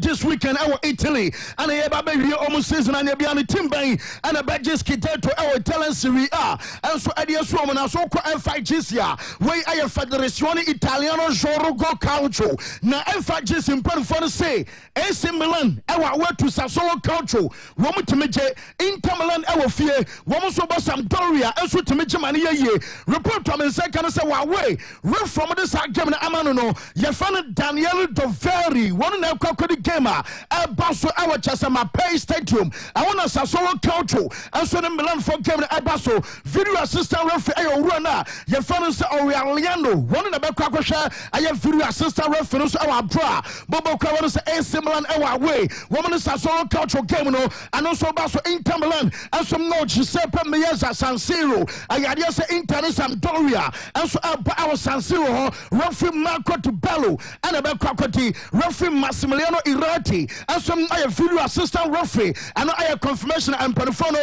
and some Adia Tucha because well last game we bet you referee adia penalty pa what's the mean hui menye adia try like a bobby south road abi anybody has said about say obey day into all the referees so 3 years back nyame ya doma Sunday almost some betimi am ya season no na yenkobo game enwie emetin a referee asisime and a referee aye say bia no nti and am say 2 matches no and so akoma say referees so 3 years back so mo de omo ebetimi a trust say referees no adia ba ko enwan say AC Milan e kwa way Inter home AC Milan for say my Pay Stadium no afani pa bro so 21,000 but Sassuolo for stadium no afani pa 21,000 wonu mu de asi yes AC Milan for the supporters no makoma 18,000 I'm say na ebane se no so basa anibere na aba no anya gro ana mo kwakotie ni nyina no so mo giriye basa se atmosphere enso anko de wo se kono na bia atmosphere no enso anya charged on favor Milan ebia away from home ebe ha dwen enti AC Milan enso na so mo dane ma Pay Stadium ema dane te se do man ka se bo game no awo home tinyame ya dom na ma tere basa no se bia Milan supporters no wo mo doso enso na the church as supporters and man enyo wanwa ni nyina no say take it no omo na atoni nyina nipa makoma 18,000 out of 21,000 omo ye AC Milan supporters wo mo kwa stadium na report am me say ka medical catch order data me catch us tifo enom aye say bia nyoma ne be kika bom na chese ebe for me pictures and chese mosaic na and some ebe away enye Milan ebe fie wo mo kwa away no yes tifo no and also be makoma 18,000 and to overtena city so not just somebody be out so almost say our league no one January almost pa so lokuni momo ebe to aso and some now just away AC Milan and some number for the so mo now report to me say can say Paulo to Bala ayade say Sunday Juve match omo bono Dybala Emobi against Lazio. I remember to just what Tiniso San Koda ya want to fulfill ni answer on trust Emma Juve BM media makana dada sa Fernandes ay Inter Milan and just a binum other joining BBS say na against Lazio our suya no one say nyame na Sunday Omobi as say next week Monday ay 23rd Omoba charity game and ay just a gamer because our San Siro and ay match I report I mean say America no and say Dybala bɛkɔ akɔbɔ charity game no na mo Fiorentina ne Juve game no deɛ ɛba no sɛ nyade sɛ saa game no ano nso ɛbɛtumi abɔ bia ɛno ayɛ update ɛba okay sɛ nanu ya ɛba sɛ goalkeeper na yɛfrɛ no sɛ Andre Onana nso ɛbɛkɔ Inter Milan no kware time AFCON ɛba so no free camp ɛbɛsɛ kɔyɛ medical ɛma Inter Milan ɛma kyɛ so san join Cameroon ɛwɔ AFCON no mu ɔmo ntumi yɛnkyɛ na mom nanu ya na ɛbɛtɔ twa sɛ the girlfriend no okwa graduate na Andre Onana awoye goalkeeper ne lady awon ne te ayi ne partner a chesem ye friend Malani Kamaju aya baba yesi no ko school enso awo chese Massachusetts eno ayi Massachusetts College of Pharmacy and Health Sciences na report am say kan say nanu ya bana baso wonu akwakonya aya de say doctorate at the Massachusetts ayi College of Pharmacy and Health Sciences. So I'm a reporter. I'm in second say the Dino Doctor Eso. So Ababa in the time I born dear. One of some Robina Chese, woke up Nadia Nume, confirm me, and I just Malani Kamaju. I'll confirm our social media. I just want no. I say Nukunu and Andre Onana no. Say oh your doctor, our doctor Biakeke, and I just a Massachusetts. I'm a College of Pharmacy and Health Sciences. So and I just want some aqua, one also aqua sana boarding card our brain yet after training about 2 video na channel on one case take you to the social media handles so some say yes say among for some ball bema baso pass ukojoma ya bema no ukojoma amsa what say winim day oda pomu wo buy no answer enu tira na no kasa wo se na yire dro ana okonom ya ekofa nsem ni nyina ba so ba no koskunti aba na dro we ni we dia wo ya we nemom no ba na nya we se dro no e can ban substances no ho and some our football anymore enti hunioma and your project our Facebook no so and some ajama our brand area no ya the update ni nyina no and some my ya for reporter me mensa kan say Heaven Lozano, yes, in the season I over in an say or just surgery, and some our Mexico to matches I can in on Timmy Mobi. Now, on himself report to me, second say Nema, and a reference of Maxwell Andrade. What kind Maxwell was your camera be a Chamberlain Barcelona, about Paris Saint-Germain. Now, Maxwell was in Nema, no Yanaman for Rafi. Now, if you are serious, Nema, you'll be a won't pay Champions League trophy. And China, on now, General President, so about Egenisicano, the best work can in say, name a be a Champions League, no, or the say or the Paris Saint-Germain, and some Ajay, Nana for Anshadan, who essence a drew Champions League, so, and who said there be a name, and who said your name, and some Messi Bona, one Casaba Jatum Panema, Ayobi Basa, what the Champions League, Gadama Saita, and also Paris Saint-Germain, what did you about saying a diet, so now, Debato Ganapa, about say, Kylian Mbappe. And training no say kai ya kai akwa na tia na mom demensa kan sanya no kre Mbappe aye training our indoors one training boys no am training akwa so pitch no so say bia onso mo indoors no omo ba bia gym our baby bia on physio and some abey omo timi la bibi te say grass no bi wo ho na bia de bia on some ye bia no watimi aye e wo so nteri bi na na owura fa no say Mbappe and so aye na mo ntimi antraining boys no and some our pitch no so now report am say kan say Mbappe yes what di cast no toto and ye attack kan say wa accumulate cast enti dia for say you want to join this accumulation of cash in tea. Next season, Mbappe stay our PSG match day 1. Oh, Mobi Mbappe 2. No, come Madrid. Echo join Real Madrid. Morning, I didn't say we are cross the capital through France, across Spain, and into Ashiago. Match day 1. Our La Liga anymore. On to me, more from Madrid. Then you so accumulated cash into Baby Abecobiano. Cardinal Sassane Beduachi, Baby Obefabiano, Cardinal, and some other Tatano, and to what not PSG. Next is a match day 1 Mbappe. I is suspended. And also a club and Fanasa Madrid and Swa. Nyamiarma next is a match day 1 Unia and some other suspended. And I can from us where at Abadidia the Sham. One moment one dream a pana coach Wayne. say one Juru a problem. And you na time a Benzema Jembaye, Ukobusan Benzema Semana say were too cheek. Ukobo Benzema doing a press conference as a pet, na say or come phone actual na Olivier Juru and the General Mokoche World Cup no defending Juru say when she go crana the contribution of mine Mbappe mo fa ho ama France at World Cup ate nanu ya Benzema baye on Kai Juru medicame catch yourself from day one a Benzema eba boy no onya call up when you be at the babesi na aye kasai and nano pay ye the kante so real fans Olivier Juru call up eba France mino at the kwakobo aye UEFA Nations League Juru aye Olivier Juru at the AC Milan eba be J aye Serie A and some nadia so man so manager na Anthony Tiai one bisa coach no sana coachi adentina Juru our form on beso be fa no say obesa wo ma other players na chance omo ntanya bi mo strikers na on time to omo dino obi mo te sai we sam ben yada Musa Diaby Christopher Nkunku ani omo maka no obeso omo nya chance ebobi nanso wafra Benzema na say obeso obi nya chance ebodi a and say Benzema dey do kansa konya call because UEFA Nations League ebasui one France minor about Denmark and aye 3rd June 6th June omo Croatia 10th June omo Austria 13th June omo Croatia enteni anka 4 games ni nyina no ni kwasa anka bia Benzema so nya call up ba one for Benzema one for Juru adea also be say players no ntanya bi mo no enso anya bi bonti manager no enso anya fair enom ay kakra from aso ye enti aba kota bi ye fa Boubacar Kamara boy no me de betu dwa say Atletico Madrid ebe so mo tone free cha say bobo ko fan e France na wonim say boy no yesi nanu ya so report ba say obeso naturalize edema Senegal national team ye hu ya ne say squad ba ye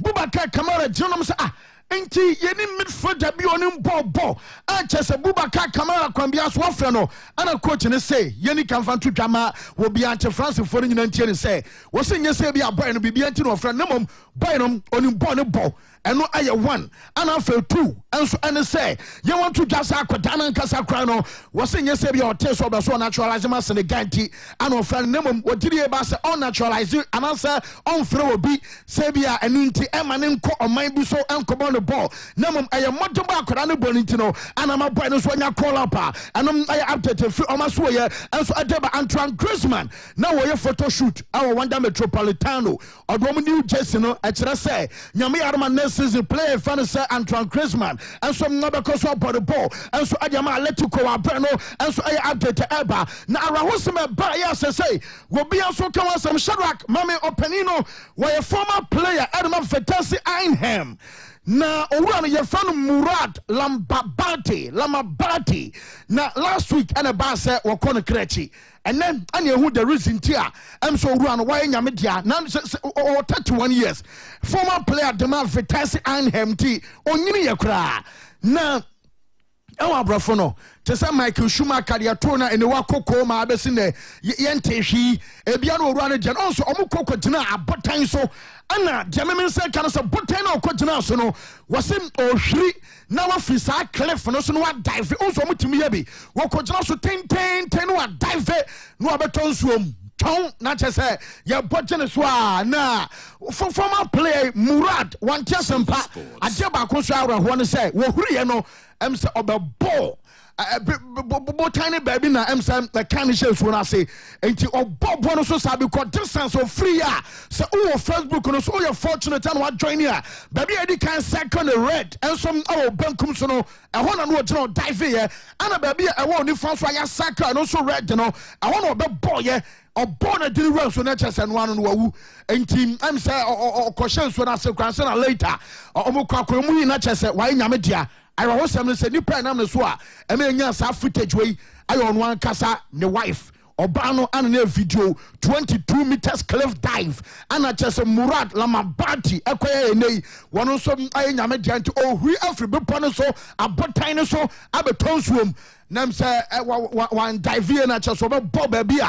I am swaying Yamija Cocker from some P and some Ajaba. Now, already found some Manuel Pellegrini was so born press Madrid, Abaji UEFA Champions League. Nina understand. Madrid for no was so many Liverpool woman united two great teams number what did he pass Madrid and Obon pass Omobeja Adea was a Real Madrid deserve Carlo Ancelotti sitting I'm so real season here and Amodia Hontain and I call a Liga match anymore was a Garbo and your fit Marcelo Abba David Alaba and some I am missing. I want to me more. And I will say, or for the Ancelotti say that the Champions League is here. Now the Kylian Mbappe is here. I can say Bakua. Ube dia was one no.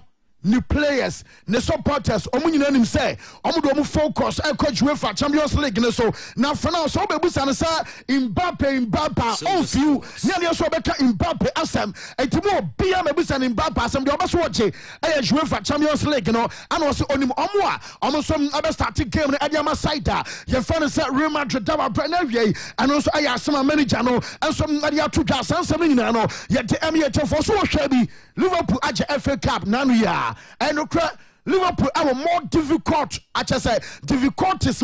Madrid up there. What's this one that's over ball? One of the other the Omaji League narrated that the Liverpool the Open League aje. Do baby also bench mo salamani aje. But Omaji he. Obetumi akasa nkura ne nkobachina. Na mpanifo ne nyoma ho nkoba Champions League nti Liverpool for more difficulties. Bro mo emu den pa ne mo no anya no ana mo hwe e dia akwa game no. Wo mo tiri e ba start match ne game a. Emu so abeden e wa update ne nyina no. Free Omasu at the Eba. Say, who call a just say Chelsea. Report from a second, say many janon. Yes, what catcher or red for the Todd Boyley. Say, or per se, Boyley, a breaky, or yes, what breaking Man City. And Liverpool for dominance. Our Premier League no more. Many Janani so aka sa na kire onana oba ne say asen krofo mi no agi league na boso enti obeso break omo dominance no to next season e kire say also omo tobi ba pa omo beto bebre di abase de be a omo so betimi break ayesa dominance no yes many Janani be so kire say any kwanse Man City asante Premier League biem any kwanse Liverpool asante Premier League biem enunti I was say owura na eto edeba metisa Mando Broja omo man a chance amana a justify no Levi Colwell, I'm a man a chance. Namum Conor Gallagher, dear. Yes, so be Messi Mount, I'm a Chelsea in Toronto, dear. I'm a man in Kobe Bia, Eric Ten Hag, and so August prepare. We're starting a coaching career official in Yamea Duma. I next week Monday, and a Manchester for coach, and some other start here. Yet you see, Namum Nemanja Matic will be on himself. Nemanja Matic say, Young Cancha Manchester supporters, and I say, Wono, Kwa fans, the Munyin Tumu say, Omo ya Jumadin, our training grounds. Womo kwa omunko diagro womo ye dombe timi bia se Manchester beba back na mom oye very sure se Manchester besa te area sini that dem monko so na mon support team no monka mom enya baako ono chese ne menya mate chese mon support ya ebebo ama United bebo ko no oma san te area so mo that dem e wa brand na wie eno e kakre from aso ye e te e ba sansem ni nyina no ye te ema ye te for live on the show ye fansina abedwafo no enso emram ne mom ye de na se Emma Goyle esense ho ana fuo ni nyina no auto ade afri say oye shenk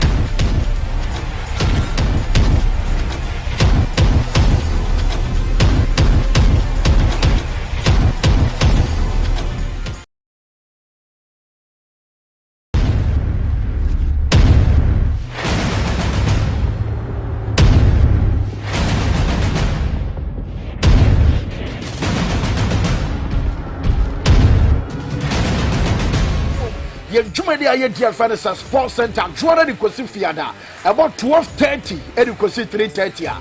Yabe live our GSTV channel so MIA. Say I 12:30, Edikosi I 3:30. And no I Sports Center our GSTV so and after Saturdays and so on of I 7. Edikosi 10:30 and up and so no. Yeah live our GSTV and now Washington so Obetia be grafoni na so kan. Was a club de Accra l'habité de club de Oboissé. Elle le moulema autrication pour pouiller encore Puyol pour la Sion. What's it has a phonati as good for Nedi? I can't ask you look, I believe that if Yawano will be consistent, but Ashgo need a proper striker. Next season, Xavier Dumane so pigeon because they say no, I say that form. For Jabi, once I catch says Jabi's idea, a Juege position, which is a typical Barca DNA. Foreign Ebaba Luka. And so I was and a Black Star won't come already, baby. GFA president and also Akasa discussion in Nano, and say and worship.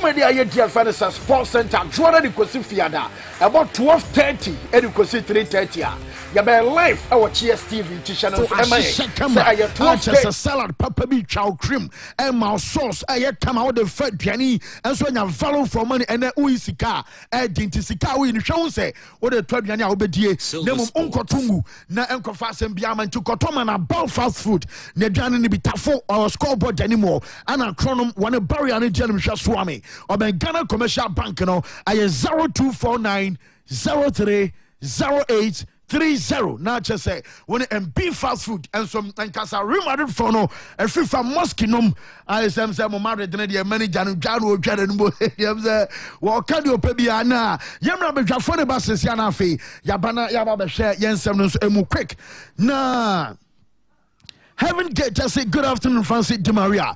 You allow Denclain inside Kumasi KNUST campus here. Sports Center is simply the best flow. And our buyer, I feel when so essay power presentation by all standard fancy. And what the farmer just so a manual quasi ending and a this message no through Facebook a buy where you max out KBP or say MI. That is the first and the best university in the world. I feel Obise or Obese GHS fancy. So please update me on Shwameni Diamedema Enra BBM from MBM. Away I seek of Mama say a big congratulations to my Phobian boys for that wonderful win over Gold Stars. I say we also Emmanuel Akwesi in Medanediana Mountata. I say Sergio Kofimo say good afternoon, Fancy. I want to know in Europe a jersey that has been used in a game to do they wash it for the next game? I'm going to be normally chill, be now so much see almost see you to the NMP. Tiano de Yana was someone else who bring you one tardy jerseys. And I'm say 3 jerseys per game to be check on my dressing room.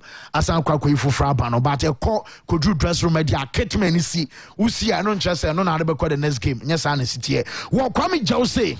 Everything about football is in the mess. As listening to Francis Di Maria, you so hot with fireworks. This team is solid. Silver Sports no size. And a Kwame Joe and some at the buyer. Nana Slim, the quat. I say there is madness. I never hear this in football history. Why PSG are trying to force Mbappe to stay has turned into politics. So Catafone deny and you know pray.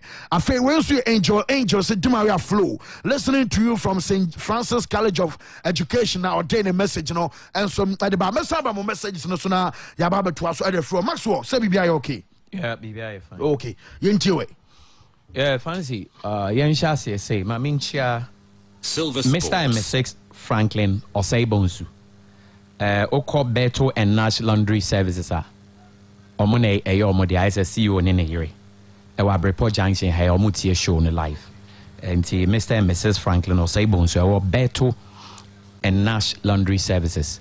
Yechiamos is and I branch about consul Brescia, Italy. We be more motor home etish a fan of Paslim. But before Nanko ye Jumao Immigration Service. I know the passport office I will Kumasi. And yes, work with PM or Italy and also ATA show. Into young show Munana young wish or more the Brescia Domasi. Paris Saint-Germain are one of the big clubs or the biggest clubs. And are the bigger clubs we are seeing where they have come now. But what it means is that club nangs are more for me. Not a members from socials and a only club. It's no more 20,000 members. No more only the club. It's in 1973. And a French businessman me a better club. It was a 2011 but the first time will be the better that club. But in 1991 and a Canal Plus International almost be far club. Into almost far club later almost free mo. And in 2006 almost have a far club. Into almost demand in 2011. And they had the Qatar Investment Group. I from Qatar Sports Investment. Adiodano Tamir bin Hamad Al Thani. Also be talk club. Now obe talk club no. And no ye Nasser Al Khaliafi, the chairman of the club. Into PSG a state-owned club. Yeah. To say PSG is or mine and only club no. The Qatari ne kuta the club no. The only other club of mine in Ekuta is Manchester City. On say no, so we are Khaldun Al Mubarak, and we the chairman of the club. But Sheikh Mansour bin Zayed Al Nahyan, and a club in the Yanidia. So what it means is that because a state-owned club, no, the president of the Qatar Sports Investment only taking the major decision. It is not the president Nasser Al Khaliafi. But Nasser Al Khaliafi now or a tennis player into a bas sports on him sports. That is the more reason on to me the to ano. Into we had the owner Tamir bin Hamad Al Thani. Ne die so the talk club ni nyina ne say obeba be a real force in European competition, for that matter winning the Champions League. And then the greatest aim. But 2011 downline to 2022 will give you 11 years. If I'm right.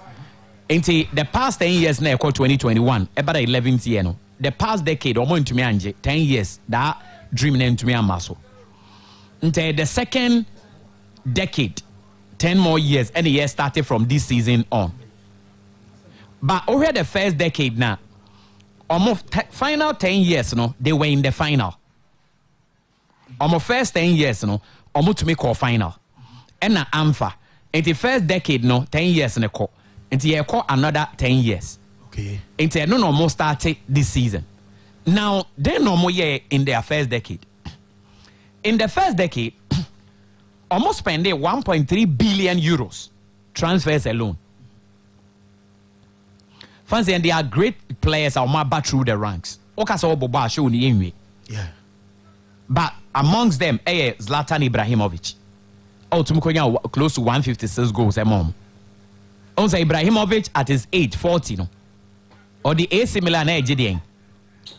Yeah. Late. There too. Bobini age, no, the almost 39. 39. Yeah, so 40 anisa. Or the AC Milan age league after 11 more years. And no being so ni 36, 37, no. Almost say my yenka or the Omo Conference League. You see the difference? It's Ibra by Obey Nidia. Edinson Cavani, it me by a top scorer all time. Or so called. What is almost signing David Beckham? Eddie a lot of bars, Eddie bad team no. And Kobe.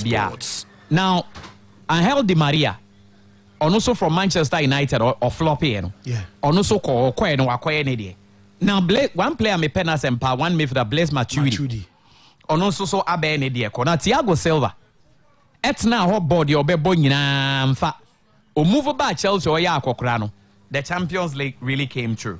Now you talk of Neymar, 222 million euros, and that's still a record in transfer. That's one of the biggest and the almighty transfers in the history of football. Lionel Messi. Forget about the money so corner free, but the bars in your more the coin. Nobody can really contest. Still, Silver Sports. Yeah.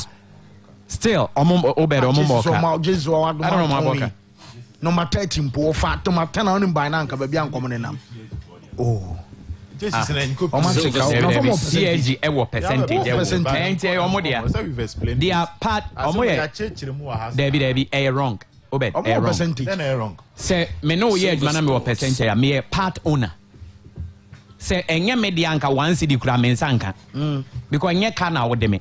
Ownership no, I say we cover club. Ownership 100%. You can say a majority owner who take a decision. I'll be to make about 60. So me 1% can be a part owner. Into that benefit you better Jason the PSG being a. I hope you understand. Good. No, but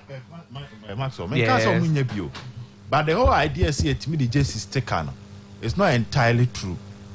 Which I think they have explained it, but has some percentage in which me take. So they have a percentage, but when you Silver Sports is 50%, it will 20%. I mean, just the amount involved entirely true. The amount involved no so 100 million. No attorney just see the attacker. Existing contract so ultimately in CDP because a bit of a progressive. You find so 100,000 shatter percentage no ASA a 200,000 and to me shoot to name. So without knowing all these things we can make a definite statement. I hope you get it. Into media taker and there are times even everyone said Nike bit my a limited edition shirt for PSG maybe just for Messi. And then it's special, unique. Sir, or buying an ocean is CC Parino. And no sense short. Exactly. And no sano. The Silver already existing Sports. contract name them where you new something a unique. And all to me can see more than the existing contractual way out and these things I am mostly a contract specific. The Adebema Manchester United for Nike, a bit different from the Adebema PSG. A bit different. It is not cut across a straight jacket. Silver They say it Sports. throughout for every club that be antisa. Okay, Manso. Well, NT, a lot of players came through, and the greatest of all transfers, for that matter, Leo Messi. Ningina still Champions League ninyamai. And PSG ankasa traditionally, we show munye team or mushe da profit. Mekai somewhere in 2014, and omutumi sell players near close to 109 Silver million. Sports. Beno Crown fans omu yusu mu 95 million are the top players by. Inti share PSG ever since ombe take a club no fancy omunye team omunya profit. What I know is that so o spend 1.3 billion. Now utumi raise 438 million by way of transfers scale Silver counts. Sports. Now it's a deficit of 943 million. Inti ombe fa teams a share the area of transfers omun share down benefit here. But omunye so much because of their wealth. And what they are looking for is to win the Champions League. Okay. And in the next decade, the question is that then a PSG bay. Because my talk is a project for 10 years or man they were in the final. But final no more coin when the das was or mu push a bedding a bay. And I can commonly tell say PSG will not stop buying big players. And we had the best window transfer in footballer. For me, you know, a 2021-2022 season.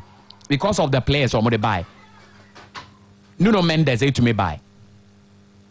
Hakimi to me buy. Silver Sports. Sergio Ramos from Real Madrid. Now Gigi Wijnaldum. And Donnarumma buy. And Leo Messi to me buy. And that also said they will still want to go and buy. But the question is that why are they keen on Mbappe? You drew my main 5 minutes in the You drew Arabia football na a change. The dominance of Leo Messi, Cristiano Ronaldo is gone somewhat. Somewhat is gone. In the new era near economy, why mon a players are in the next 5, 6, 7, 8, or even 10 years, ombe to be the face of football, and ombe the top shatters ombe carry ball, and Kylian Mbappe at me a position who to be one of the best. Minister Watimasia, since I send a ball near economy, I'm sure ya see a new be man sorry. Mbappe will come and take over, and will take it over. Judicial reason football and say about parks on your benefit at PSG Benya. Silver And here what the Sports. other reason, the financial reasons. Minister what I say. So that is the reason why they are keen. But offers no more demand. Me happy say woka say CC and almost deny. To extent on the best selected coaches I don't think they will do that. But whichever monetary way man, we need to understand that they have what it takes. Also, you use what you have to get what you want on the right side. And if it is money they have, and they want to entice them with money to stay, for me, I think there is no problem with that. Mate, because PSG for generate by 700 million euros every season we are in revenue.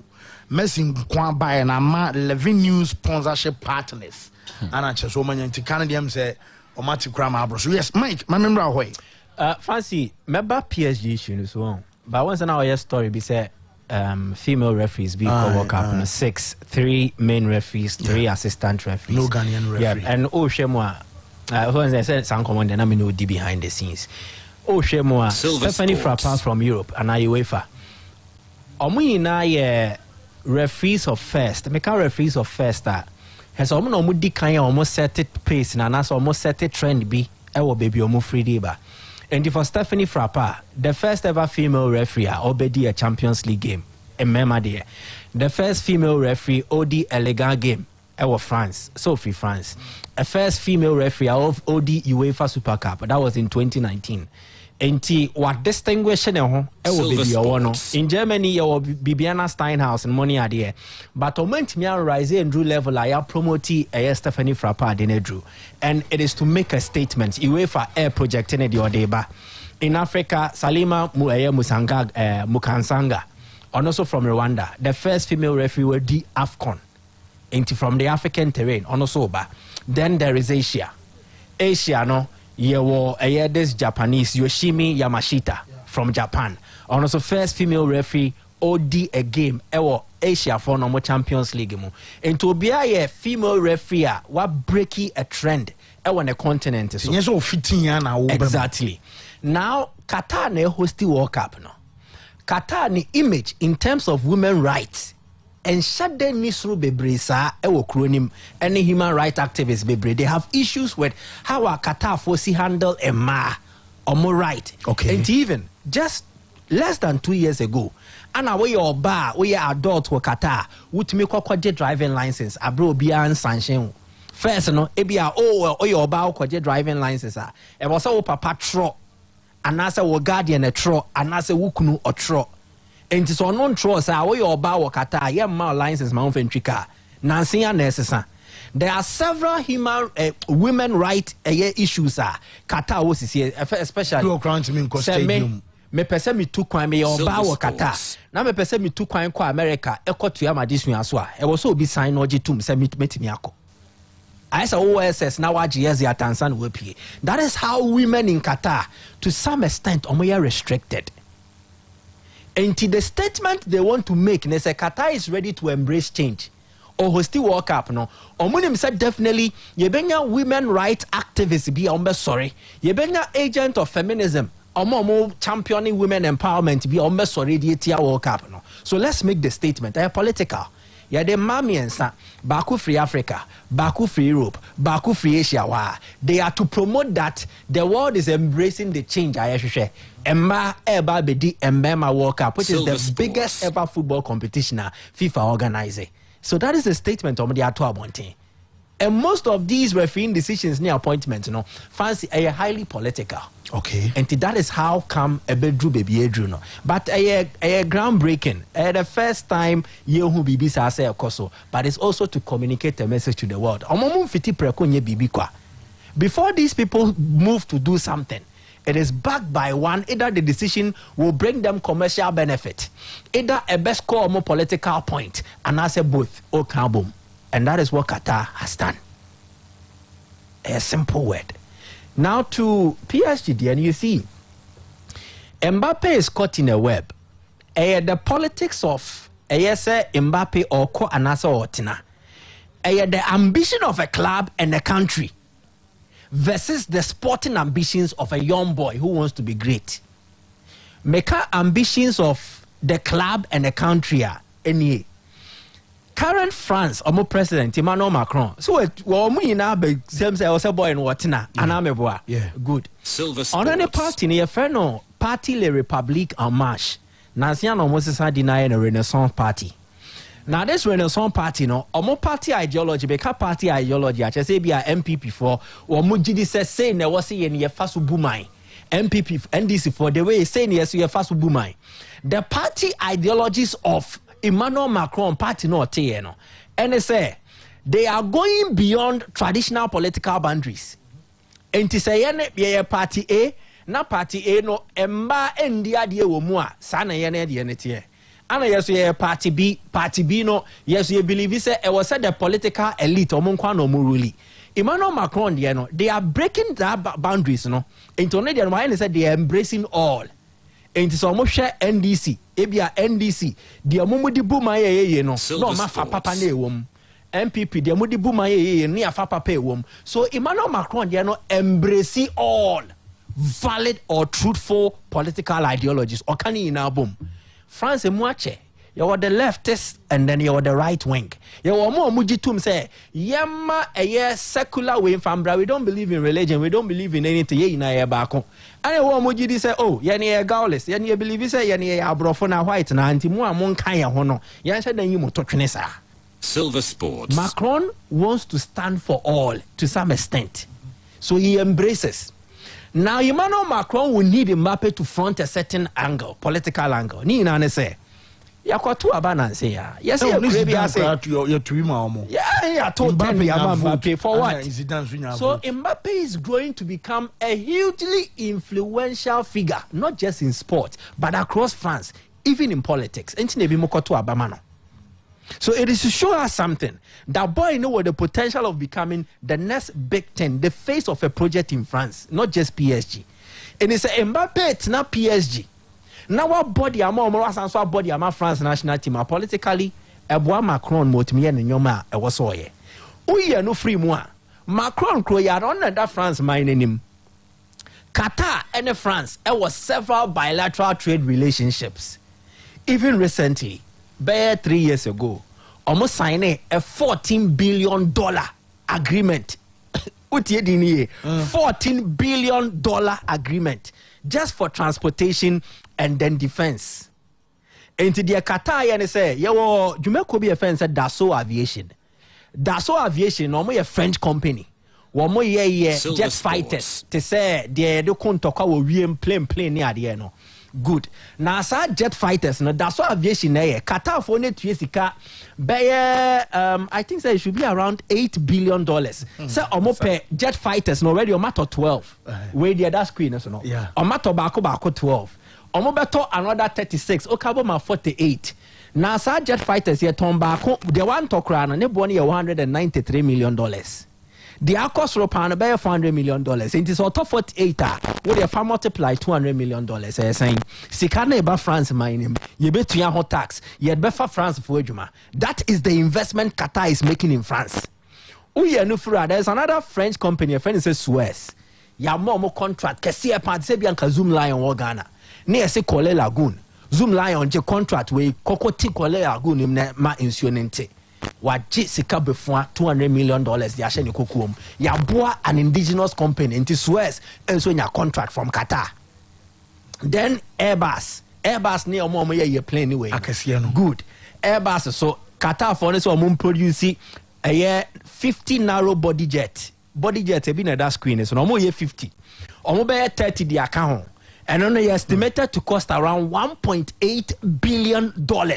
Airbus your company you're starting with France. Enti sesikane ba emu beye 60% ebeka France mining. This is the investment just Qatar for no more or just transport and defense. They have investment in industry, investment in commerce, investment in technology, even media.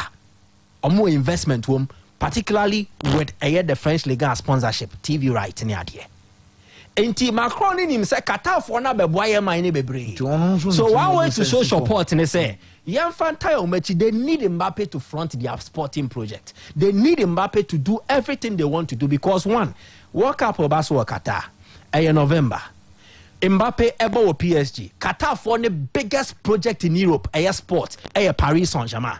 They will need him to be the face of it. They will boast to say about France, no, you invest here, no, amaya koda we are one another France mining him. So we need him for that.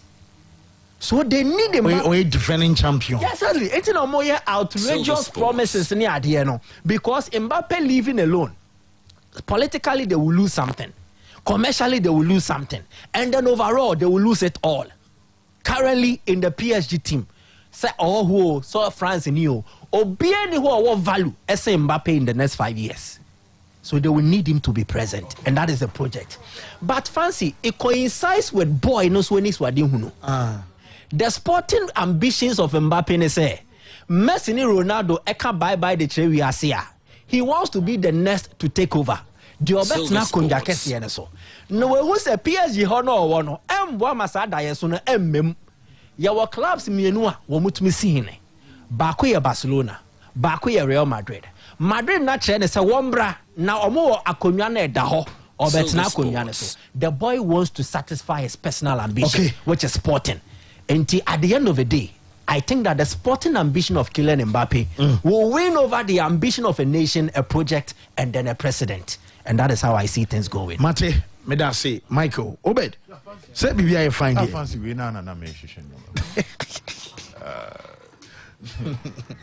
Well, I think Silver Sports. Earlier on now we are having some discussions concerning JC sales, Nicky sales. I think that we will be a tissue it's something that I've done here. Now, for now type the myths surrounding JC sales paying transfer fees. You get an article from BBC, you get another article from Daily Mail, Ubenya Bako from the Irish Times, Omunyina detailed evidence as to how the distribution of Silver GC Sports sales and our kit sales Sikano is if I check between sponsors and the respective clubs. For the exact details of contract, not a fancy heading there, but there are other. One these say Business Times, Musomocho article. They try to engage former workers of Adidas, CEO of Adidas, CEO of Nike, normally or more ideas as to what is really going on. Now, for confidentiality's sake, these guys cannot really give you the exact figures, but they will normally give you a range. So, per the range, Barcelona is getting almost 15% out of more kits sales. That's at the end of the season. After deductions, several deductions, they are getting close to 15%. Man United, 750 million deal normally Adidas one, rumored around 12% in a Manchester United Benya. So for the Michael, so for the actual fee, say at the end of the day, deal now and I said Tadiane Ebeton, ebeti the transfer fee no. It's not correct. It's incorrect. But there are other. And that was the argument. Let's see, Anthony transfer fee. Point of correction. Asama kind of sika omubenye free ne hono. Ebete saka. And now the mesume can you say sika ebenye free ne hono intimate transfer fee. So in this case, I'm not talking about Messi alone. I'm talking about don't it's auto player. Player what to beat 100 million. That was my comment. Okay. So Toby said what Toby said Paul Pogba. There's an article on Paul Pogba stating the fact that me Semna American is not just about Messi. Masem is about the Met say your top player. Sika just 24 hours they take an and I'm Obianka 24. Nobody mentioned 24 hours. What I was saying is that what we are saying is that there were questions. Nobody said that. So if they all cannot, we are talking about the entire deal. No, deal no majority of the money goes to the manufacturers. Not the club. Nothing coming boarding, and I'm a boarding. I'm just explaining further as to the percent Krambachoti. Say unya 10%. Ne ye talk Jessini Bebre. It cannot pay. Meba Nyabotre. Obed. We don't argue like that. We don't do. We are on radio. We educate. No. We are not. Nyabotre. We are. Makamede Nyame Masam na wafa oka. Ada na wan kan wodi. Me mas. American say. The highest you can get. You obet me akasaba or offer it me masimika. Silver Sports. Silver Sports.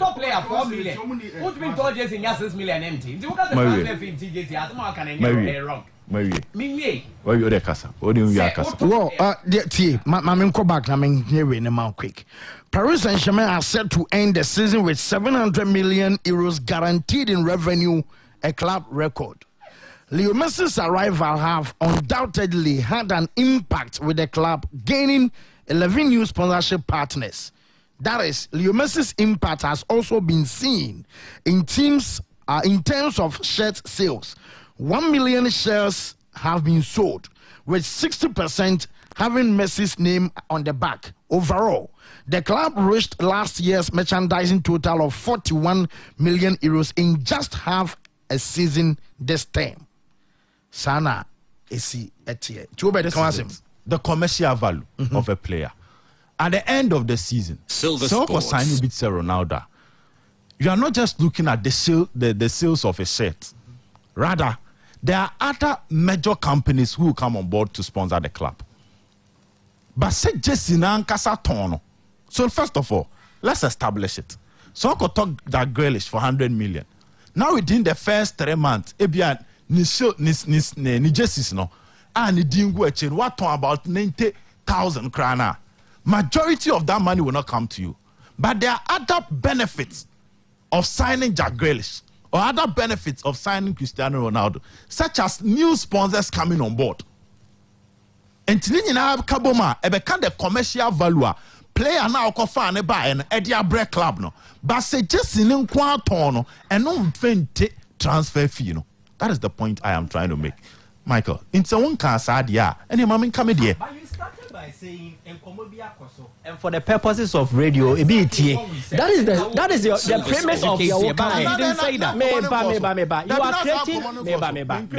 You are creating a scenario. Say, if you are referring to what has been discussed, you don't want a rebuttal.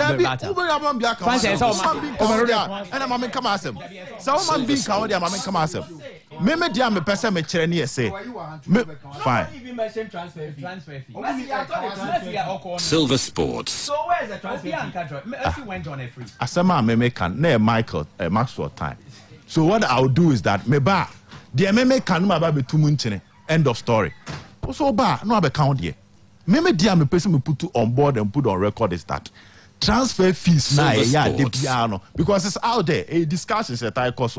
Oh ya kwa ko to Messi. Yakwakoto ebia Ronaldo 70 million. Yakwakoto Beckham ebia 26 million. Ebia yakwakoto Kaka this amount. The first week na yesi Kaka just yaton team na teneka. And no person say when you speak to the commercial gurus, they will tell you say most often clubs no major benefit from case sponsors no. The guarantee fee ye be ra every season. When him say ska we there e da kit sponsor na de beba. Into omo ko to play aneba. They are only interested in other commercial value. For instance, Ronaldo Aba. Your major sponsors are on board. For instance, Messi Aba. Messi Bana Oban, and I know more explaining. What you say? When you talk about merchandiser, and you just kit sponsorship on Kwan. The image of the club and the badge of the club, your other product here, the badge of the club, which might not necessarily be kits. Your other sponsors are fancy they will come on board and the kit manufacturer because of Messi and how they want to associate themselves with Messi, and therefore club Messi our account raising money diama club no improve the commercial department of the club but not necessarily the jersey sales. So my emphasis on the jersey sales. So when you 7%, 5% out of the entire jersey sales. We a club our negotiation skills no sir, and I bet me about 15 sometimes 20%. United and Macarius almost average around 12%. And to about 20 just 12% out of that money and ever United directly. But the presence of Ronaldo would introduce new sponsors. The presence of Ronaldo, one or the other, I bet him they increase the tickets out Thomas support. Me to us but then I'm so busana say. Who's an percentage? Yes. Now, so what if say be a total number of jerseys I are turning in ane sika abaning in a whole season? Them fans say a whole season. Maybe a some percentage in a club no 8 me a drew sa amount on so way. Amount to be on the top player hardly because the entire season and you don't want player and point better jerseys. Do you get my point? Pick PSG for instance. The entire figure ebeba be ka hono. Silver Sports. Messi dia nkwa na ye ton ye. Nkwa ton 60% so far. Good. 60%. But how convert this as 60% na ba? Merchandising in our account. That is for merchandising, not just 41. Or say, my phone can say 1 million shirts have been sold with 60% having Messi's name on the back. Overall, the club reached last year's merchandising total of 41 million euros in just half this season. Last year, we have 41 million, but it drew half this season. 60% of 40 million, you're saying. Fancy. Sikasa na Messi beji in a year. 41 million euros. Sikasa na Messi beji in a year. 41 million euros. So why are we even doing this? Meba. 41. Ain't in the sika no more the turn. No more no more. 41 comes on to see our. Ain't on bet because Fancy say o make us 30 seconds. Sikana omo kan almost last season. So last season, no, relax. PSG. Last season, PSG. Yes, last. Almost say, almost have 41 million euros in merchandising. Name my motor and say 220. So how many? No, I'm just trying to make 222. Last season, PSG have 40 saying 1 million. 1 million.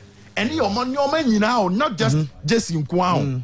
In Bapo motor and say no. Enya no kwa na ka ho.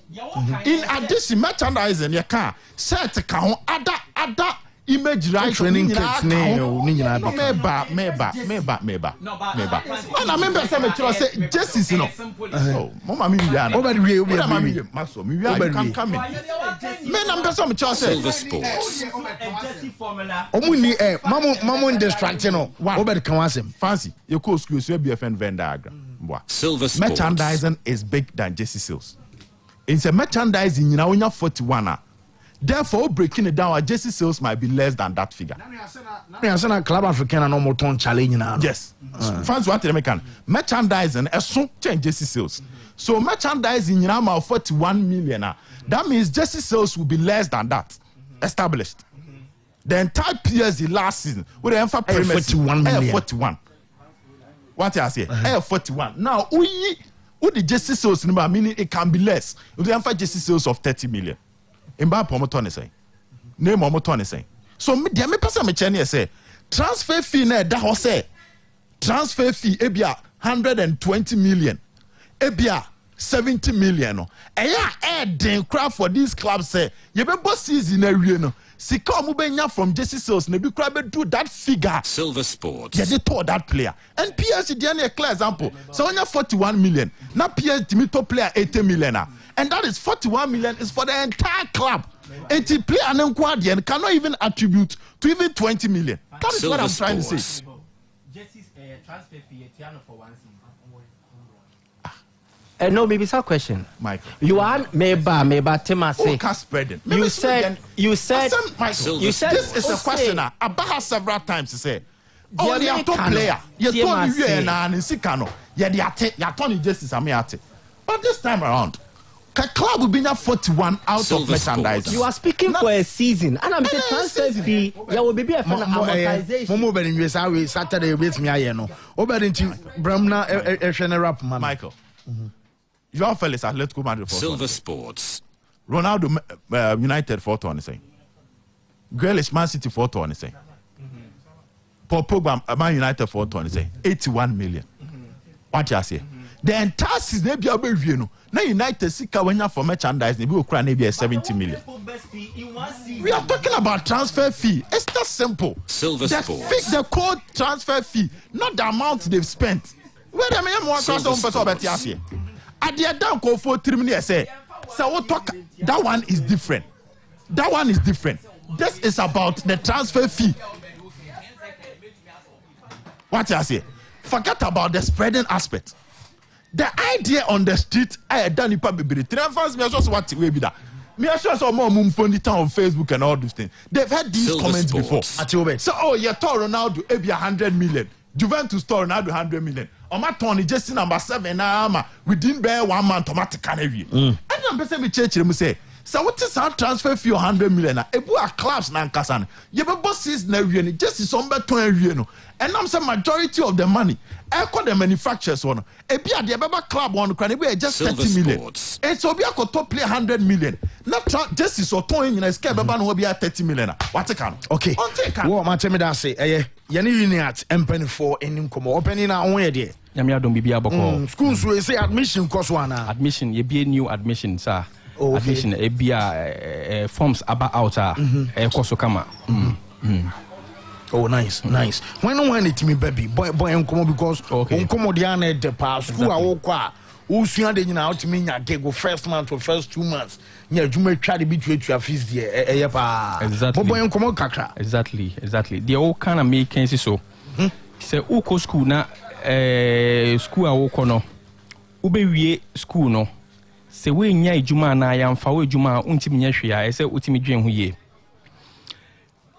courses are any very practical. I just say by the time I ube wie no as I say unya sa skill no insanu ejuma etimi ma nya ejuma ntem anase etimi ma enya skill la obetimi e dia set up your own business bibria ko school wie etifie course okoye no se ya mfa na ejuma bibie no obetima ye ene number 1 ana course okoye so no ejuma ba ko pe ano betimi aye ade ba ko pe no betimi e de course a okosua na aye ontimi nye ejuma be bia because of course a okoye enti se o ko school na o ye program bia e se ohun se ɔman ɛnyɛ ɔman mu nko a ewiase nyinaa bebia yɛ dedenden ɛsɛ obusa ho sɛ course a mewie na sɛ edwuma ho yɛ me den anaasɛ meyɛ internship national service and attachment wie na yɛ amfame a then with sa kakra da m'anim a me so mehwɛ sɛ mede bɛtumi apɛ edwuma foforɔ no then mɛtumi ayɛ ɛno yɛ very very important question ɛyɛ sɛ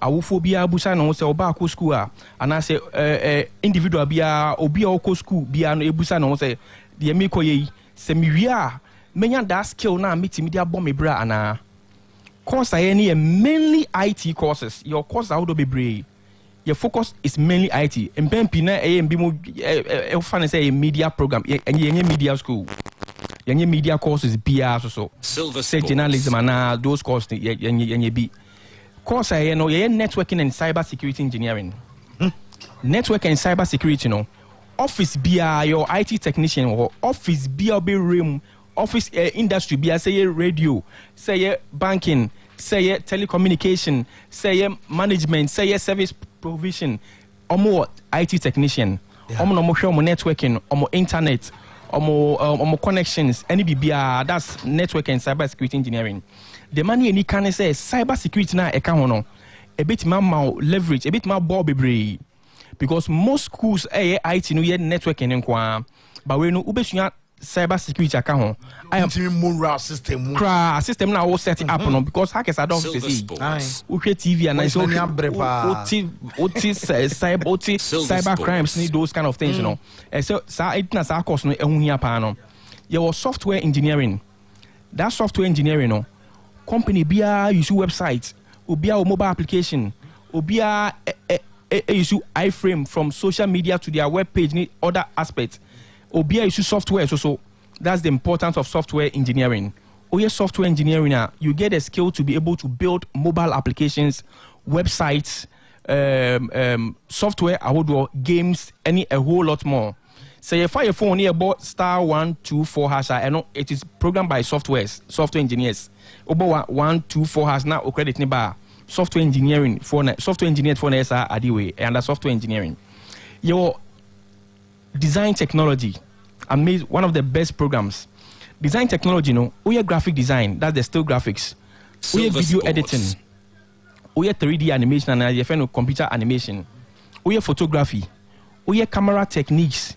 Drone piloting, that's a new program idea by design technology photography akone nimpa yi say upeso ucha high rise upeso ojina suna ucha 19 bi ana say bibia upeso ojina ne wa na 19 bi ani wo abeko jina so a unya drone empempi no so mo ye shoot and mo ye bibia drone no mo kofa different person our drone pilot is to me fly drone man ebetwa drone no but usua photography the new form they say photography drone footage abem I find drone piloting about photography mo ani na kambom eka graphic design video editing 3D animation photography camera techniques and drone piloting now under design technology program name your course I find computer hardware and mobile phone technician utimi start your own business as a mobile phone technician utimi nye juma so ntem as a computer technician I will repair computers laptops mobile phones or repair smartphones, unim smartphone softwares, a amazing program there. And now so a course in a combination of two and three courses a yaka abu boom. Into umbesia ba hope unto ska entraining enko yeba kona le town sam be foforo nina keka bom say unya sa opportunity ne ewopa UPI a training here very very very practical training. And na dodo na di nim ye practical training. Your online business and e-commerce, social media, YouTubing, friend is saying crypto, a lot of things. Online business and e-commerce. Your course is not a would be your database management, your web development, your data analysis, a dozen. But the main focus main programs near IT, computers, any IT mainly. Okay. Why no one to me, baby? Okay. A open program. Open program just say I sound so professional. When say UPI no under CODVET, that's the Council for Technical Vocational Education and Training. nti no ye Government of Ghana regulatory body a practical training institutions eso nti ha no ba enye pen ni paper chocho bebre mainly ne practical training nti no say professional program bi asa no say you have to do self assessment. Mainly most of the courses self assessment. Once I uji hu this obetime sua program no practically no eba ne practical o ya de no obetime sua. Ma me sansi su biem say emfa ho se enye se unya AA wo was into obetime aye. Empem pia ba ye fa program is a graphic design and say computer hardware mobile phone technician a obi a sebio wan chiwempo obi a wan nya de o wasi no eye ade pa esi mpempi nti no ye passion ntwe se wo munim de unhia IT nim de bia at all and now they about Uniat they be unhia because afi na oba besua sebi obi on computer kra ekonya ho se oba starting from the basic level now build it step by step edico advanced level nti passion say udon suko we ni jeun ade say de bia wo mu say ade na pese me ye no sankofo no omo ye extremely good omo ye ade brutal say mechanics nti awofo bi wo so nim say me be dia me hwe ni omeyi otimi frɛ say dia me hwe ni omeyi na ni gisa ade we hu nti say me ma me timi bɔ no ho kade ni ko school ma ni timi nya science anu djuma no because school awoko no so busa won say dachi bi utifie na unye djuma den na obetimi dia ya bɔ brand number 1 number 2 so sound so etimi busa won say ejuma me ye metimi nya djuma foforo aka me ejuma me ye ho ana because ewiasimu den na ewiasimu nti wo additional skill a ebia enwumre kra wapo ejuma no wo additional skill bi eja we be wa small we be o year after work o cosmos nyanim say this time na assume you under starting nejuma o skill technician skill hardware skill a obetimi nya contract hold small businesses hold bebre a ufi ha no akoha we sign contract. Most of our students network technicians, most of our students enya ejuma before crown maybe school because he's working with company A, company B, company C on IT technician abi sia omo friend no money ba because obi akati down cost. So a important course a wo ye not unya the skill like betimi atena ho afebo a obetimi de nya ejuma ntem certificate a obenya no edimu a obenya ejuma ntem ana skill a obenya so dimu obetimi de start your own business ntem all for bebrewo a obi otimi ka se me page one me we make me set it up Mebano. Now I started up on his own. We have a lot of courses. I obetimi aya be on that scale not to be able to do it. Okay. It's an open program, but your course be I know there's SSA we secondary school echo enim. I know for results but we secondary school are qualify. A bit network and cyber security, software engineering. Design engineering programs we know. We secondary school echo qualify. And of course do also an open program and make an self assessment. And the ones I'll do from JSS basic level masters no any open sana akoye him fana junior tewo any numbers no because you born maybe your purpose or be from on we din komo mo no won said here and won hihye ne sitie okay yo Kumasi yo afon kwanta total filling station ni cheap pepe abrosan so ya tro Uniat practical ewa Silver Sports yesanso take Maxima yani MTN na ebo ho e wo the cabin honoma obehu Uniat UPI e wo ye wo Accra Assalam down runabout we do a Delta House Delta House and a Delta Security that is net cyber security omoni be building as Delta Security. That's right, that's Uniat Silver building Sports. It sounds so Kaswa Brigade bus stop wa abusan ese to aso mi sense wa tro UPI e wo so Ebibia your Kaswa. Your number is 0555 0555. Not just say 5 near me and 38 48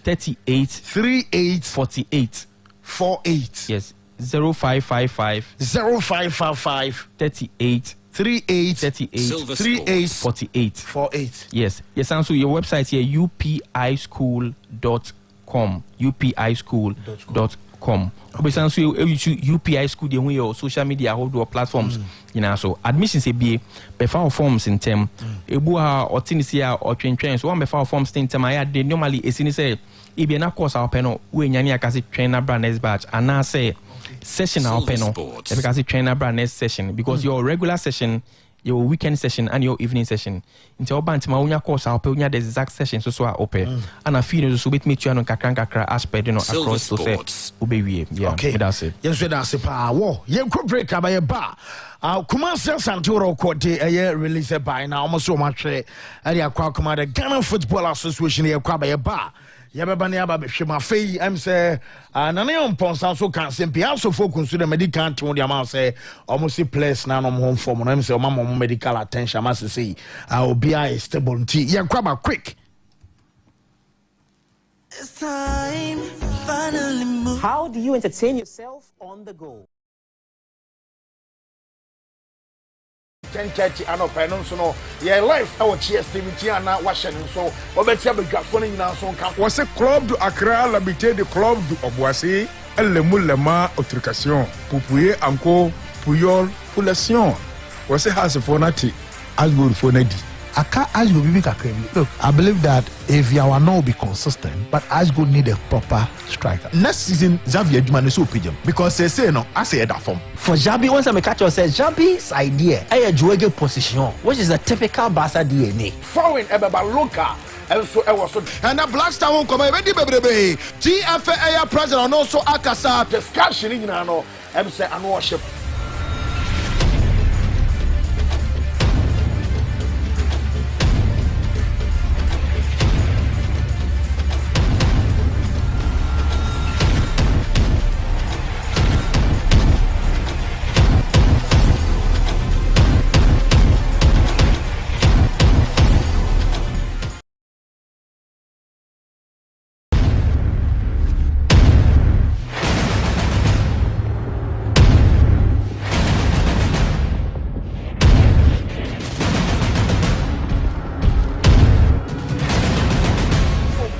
Jumedi Ayeti Alphanesa Sports Center, Juara di Kosi Fiada, about 12:30, Edikosi 3:30. Yabe live our GSTV channel so MIA. Say I 12:30, Edikosi I 3:30. And no I Sports Center our GSTV so and after Saturdays and so on I 7.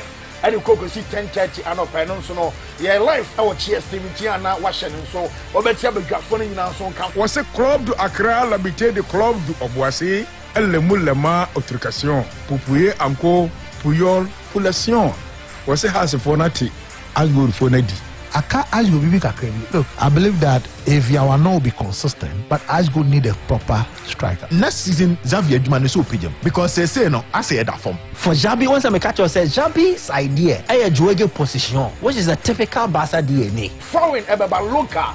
And so I was and the Black Star won't come ready, baby. GFA president and also Akasa discussion in ano. I'm saying and worship. Premier League and it's match day 29.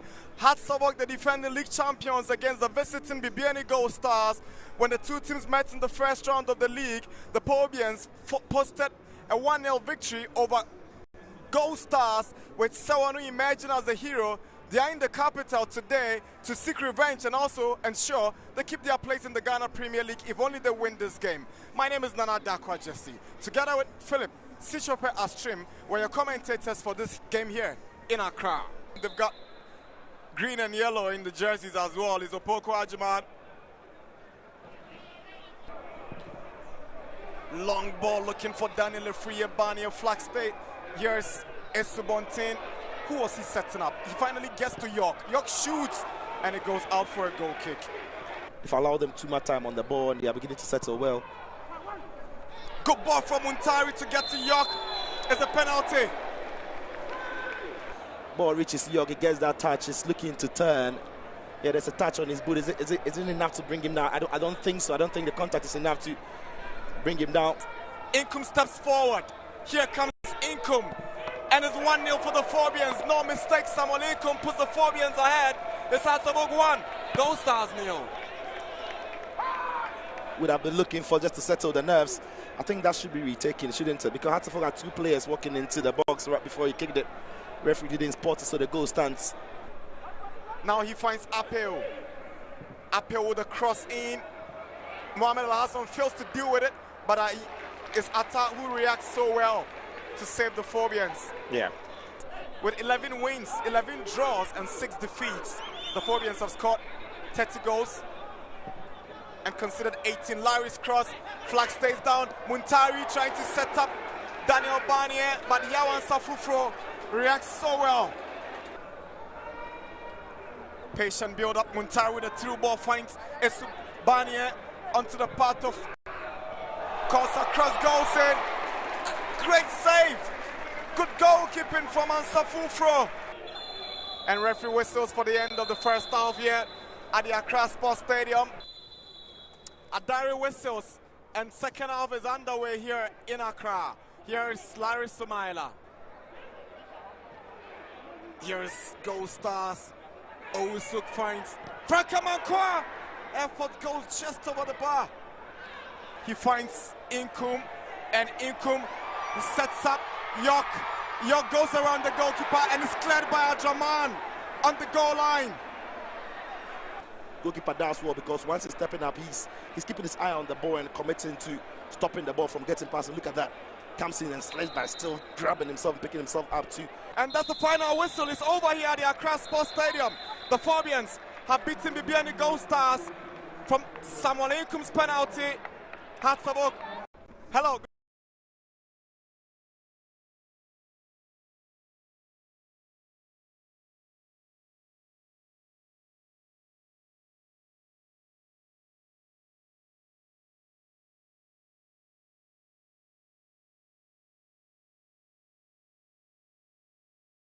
Ibrahim. And Moro lines up to take the corner for Kotoko. He swings one in. Nearly the first goal for Asante Kotoko, but Mfuege's effort is flying high. Thomas Dia, who's going to be the happier manager? First half over here at the Baba Yara Stadium in Kumasi. Second half has begun and Asante Kotoko gets us going against Japan. Ball is flicked on. Ashgold saved by the woodwork. I will see it again. It's the long throw in here. It was flicked on. That is what made it more dangerous from Kanu. Once he headed it, that is nowhere near the line. Yeah. Japan's cross missed by Ampim Da Costa. Here is Mfuege. Great defending from Osajiman. In the end, it's a penalty. Penalty for Kotoko. And Etuga makes it 1-0 for Kumasi Asante Kotoko. The Cameroonian in some rich vein of form. What about that for composure and coolness? Ice cold from Etuga. Bafutela. Imoro! Great save from Potri. It's Imoro looking for Mfuege. Ampim Da Costa. He's giving away the ball and it's Kotoko second. A double for Etuga.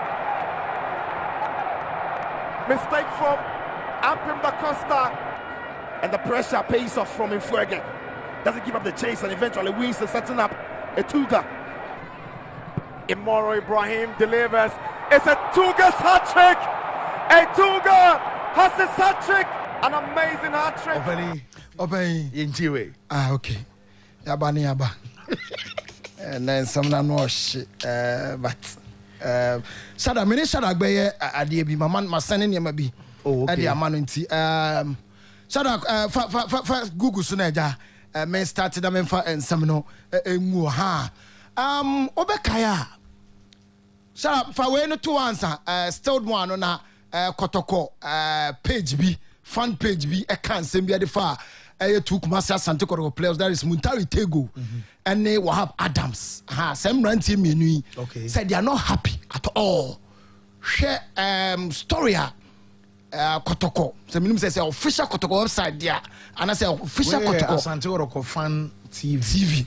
Mean 2 years obi and a creative. Then they are say Kotoko there. Now share story. Omuye fa ex Kotoko players.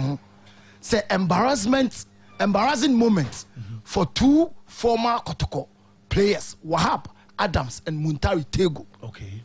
ɛna boys no feel say ɔma bɛso nkɔtɔkɔ pen enti sɛ bibia ba na sɛ ɔma yɛ mistake bi in their game and ɔma obi ahyɛ own goal ana goalkeeper no chi ball no na wanti ne yie a ɛnsɛ sɛ ɔmo former club no ɛtwo bibi saa ɛfa ɔmo ho okay na yi goal na shada mami goal na Muntari Tego concede ye no goal we no concede ye was it the keeper say goal we etumi say keeper etumi show bia na oye saves bi so a na ehu pa eno de o man kan wasem okay so saves oye the same goalkeeper na on match no oye say mistake na and now ye share no na mo say embarrassing moment for bia say goalkeeper no but oye crucial saves ni de o man twere anka hwe amfa ho and as a match no so aso mo na win here very good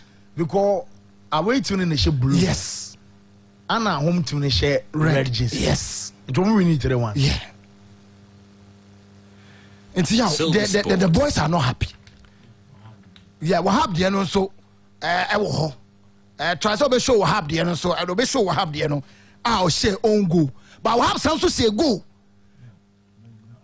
or some so say goal but no there motive na ne there oh let's try to be a little bit balanced. Silver Sports. So oh you mistake now can or yeah crucial saves in so I saw it okay negatives no adoso and their former Kumasi Asante Kotoko players so the players are not happy say wasomda na BBS na why mistake no kwa and they say o trust any ma we edigu and hufi yaw Mediama Sporting Club players no one na kwa mo so den say player bia hwe okasamu ye na wan kwa betting wasam say F4 no any war teams do draw now enti omama mo warning say mo bia obi from na onim na obi say na ja Black Star o kan no kra ye be from Black Star na national team ye be from wa omama mo mranche no say e say no ni we omode convince players no o kan no kra ye be ma so bobo na o ya akwala na obi afro na kan eno anyam no net one number bi frɛ ya o say abrochire o sister you because I'm abrochire I'm say hi wafafa ye we yaw enti Mediama for awone Silver Sports. omo players no say omo show omo kasa mu ye na team mi so Ghana ha was suspending a striker because of omo chen so otwa bet team na nkasa na cheap player a cheap player no and him could do everything be team PA and no ma suspend striker no by MPA ye but no say a suspend striker no team no e wo Ghana Silver Sports. omo ay omo ai okay Yo, and no game a course between Lagos Cities and Dream FC in Sembebri in Siwom. There's a certain player. We see a kind of Diama Dream FC pain. And I say one movie a call a Lagos Cities. Enti match ne ba be bono, ye ba be bobo no. Wo say etie out to me call e bia our former players so now no mu didi nkomo. Enti Maxwell Atta. Oh, your former Dream FC player no. I try so. Men who me colleagues, my former colleagues. Ma men call na me no mu didi nkomo. A certain official of Dream FC, your friend Dose, Ibrahim Dose said if the name is right, Ibrahim Dose. Ni bo official ma a branch no main Dream FC for who cry. Ade. Pamo a branch. As a football they say anonkufa. No be a movie ko na ni ma. Obi a movie ko na ni ma. Ti go ntena ho a. Enti yesre ball no adwobre. Enye ntokwa. Abrabona na obo sa no nti wo na be bo de anu a wo so nte. Enti ama me fa me nsem ni ntina. Wo ma me da se. So bad. Afanzi. Wo koto konsu release no ma me nkemu kakran sana. Ya ba ye nim na afi me de dia kan nyina aso so Asante Oroko ali release about house of folk dia ne dia make say almost plus em so mama medical attention tem so bia okay wo o say eno abo no mo ana me chese si plus em so bia energy drink look be bench no na bottles akese no be 4 bench no mo do 6 no me 5 or so with 2 goalkeepers. With 2 goalkeepers on the bench. Wow. And you know how some chances power. How some modern bono na I think say some obo do why had you. Okay. Has a pick form. Let's just hope some bit me. We also make a half season, you know. Here with the FA Cup and the President's Cup. Now league almost top 4 more. Don't think can say a bad season. Mami for 1 minute and can go club notice now for young queen me war. Asantoro club notice now Jomo Kanin say this morning we have officially written to the Ghana Football Association to register our displeasure in the way and manner the match between Ashanti Gold and Asantoro was postponed. As a club, we take a serious exception to the postponement of matches at this crucial stage of our league since issues of sporting integrity may be compromised. We have consequently requested the Ghana Football Association to, as a matter of fact, postpone all league matches until the outstanding match between Ashanti Gold and Asante Oroko is ended. The club has also demanded the Ghana Football Association to reimburse it for the cost incurred as the team traveled and spent a night in Obuasi on Wednesday in preparation for the match on Thursday. Communications Department. And the bank in the now so much Krakoma F4 say say Omani Yon Krakom of us 2 Kotoko match and I said the Omani Yon no match ready akose and the sanity their league matches are canning in an omuntu shed until say Kotoko as good every new can say Omo league game be abaso. Ebium Omo kwada Obuasi nra e dey prepare say was a match na baso. Enti e kai wom no I was say efinitua. Obed. Okay. Fancy me starting feel baby and sana eventually about this particular release. So what happened in Muntarity Gomunya Botre? Fancy say Krumano episode YouTube. These are no official Kodoko social media handles. Individuals are more believe somewhere affiliated to Kotoko, no more per Kotoko asem. And I created these pages. And fancy they determine the editorial policy. And people believe that controversy sells. Until we have Wahab Ongo now fancy open born power. It's a video that I even posted on the So Better Champion page. I have almost like 13K views. I'm on for her go no a beautiful Ongo. So people would try and build a story around it. Send a fancy Silver Sports. What I say, don't say YouTube link in it down. Now so I was corner so back clicking now. When you views are fancy what they are peka credit, eguni bottom. So they need to understand. And when I may share, it's a Netflix for Enchedo Ombe release the behind the scenes of Jennifer Lopez. And fancy now share what these stars go through la behind the scenes, the kind of pressure you come so fancy. And your pressure ketwa. So once you become a public figure, you should be ready for some of these positive and negative news that people would feed on. You want to say, Krangani, do paparazzi gidi no fancy. And chebe do paparazzi gidi na amount for best or na where star you do a no pay number pictures up on your aton edi huska. So I think say people must, the moment you come to the limelight, no bakania no more. Na dom do a chia fancy so boy say okay for debate. Well, about from the communications department of Ashanti Gold. Almost statement about almost say club notice.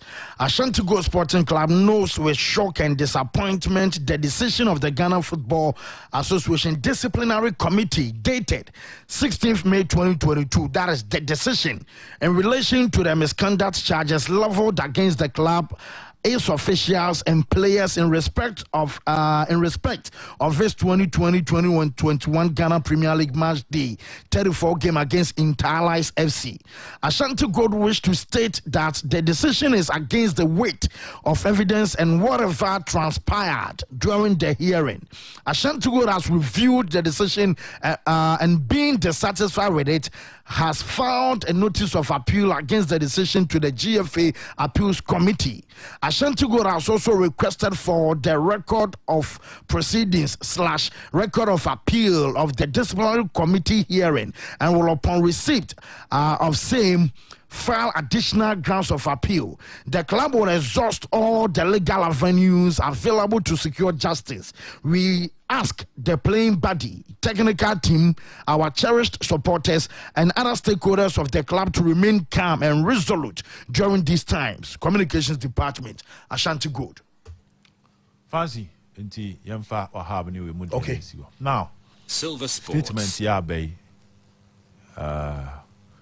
within the rights of Team FN has good fancy rights in the crane chi yeden and the mramo mo kwan to me yes Silver Sports we NSSN nka mrantie ni nyina koma no tum coach bia kana no tum nom this statement we ba bonte memien century ni mentra han kase radio station foforo bi a granting interview a ebone because fans de yedidi ho no de wo beka what you say enti me metiase sie ma champion phrase sie aso opeso interview fancy me twama no so sie am ye de natum because ye pese ye te de champion de beka because ye de ton ye adwuma opa ma sie as good players we train wuramu a se general manager en srem ye pese ke my time kakra me mfa ntoto o ma no a ye de betutu bia no kama because ye de peden ye pay news ba fancy aka no awie no mrante ni bi ho ma no ye prepare dodo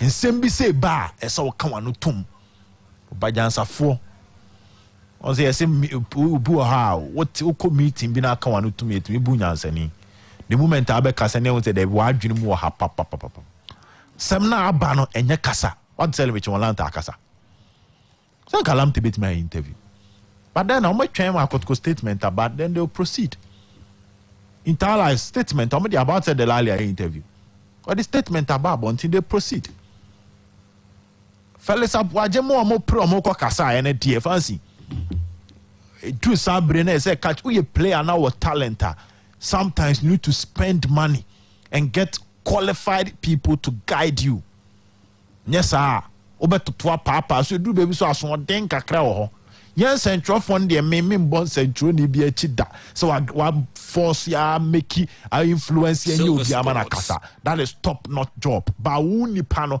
and e do baby so hu nyansa say okun anu tum e ba boa wo some na ban enya asem ketwa one the emotions of the people want justice de hu yen no ene de hu fire ball ho no adoni pa bebre akoma mu ewurawura ni pa bebre akoma mu mo pese efeni tu anamu bi e de kire se eba match fixing and match manipulations a na ni abre person de aba bo bia trim na opam ni frim so anything bia efeni be ye no ade aba ko so bia hu no say they have the backing of the public because ade na see na time into public na nkasa no efeni won the backing enti efeni nya de batumu pe and found it oh baby I will free ba yentie wo dear because you said you see any time and we want the effort to do something about it.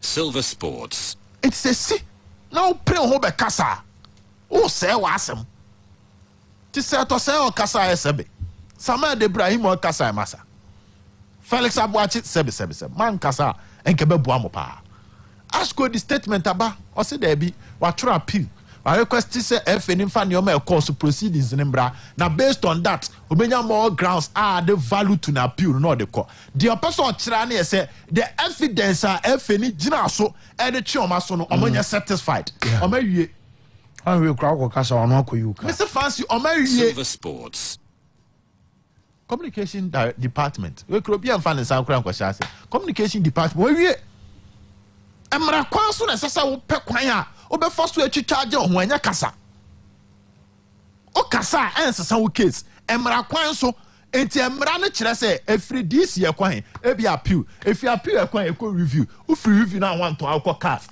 eno na se wo gina so na wo tu ho anamo na wo make sure say wo betimi atwitwaje ho wo mra kwan so enye kasa nti players na ka bia obi a wadwen so akọ kasa bia mimi ntimi for so se nkọ kasa na emum se wan kasa nke beboa pa emra kwan so na moma anya adwuma eno akimfa wini fancy kimfa eno mo wini Ghana League no de ekono e win all home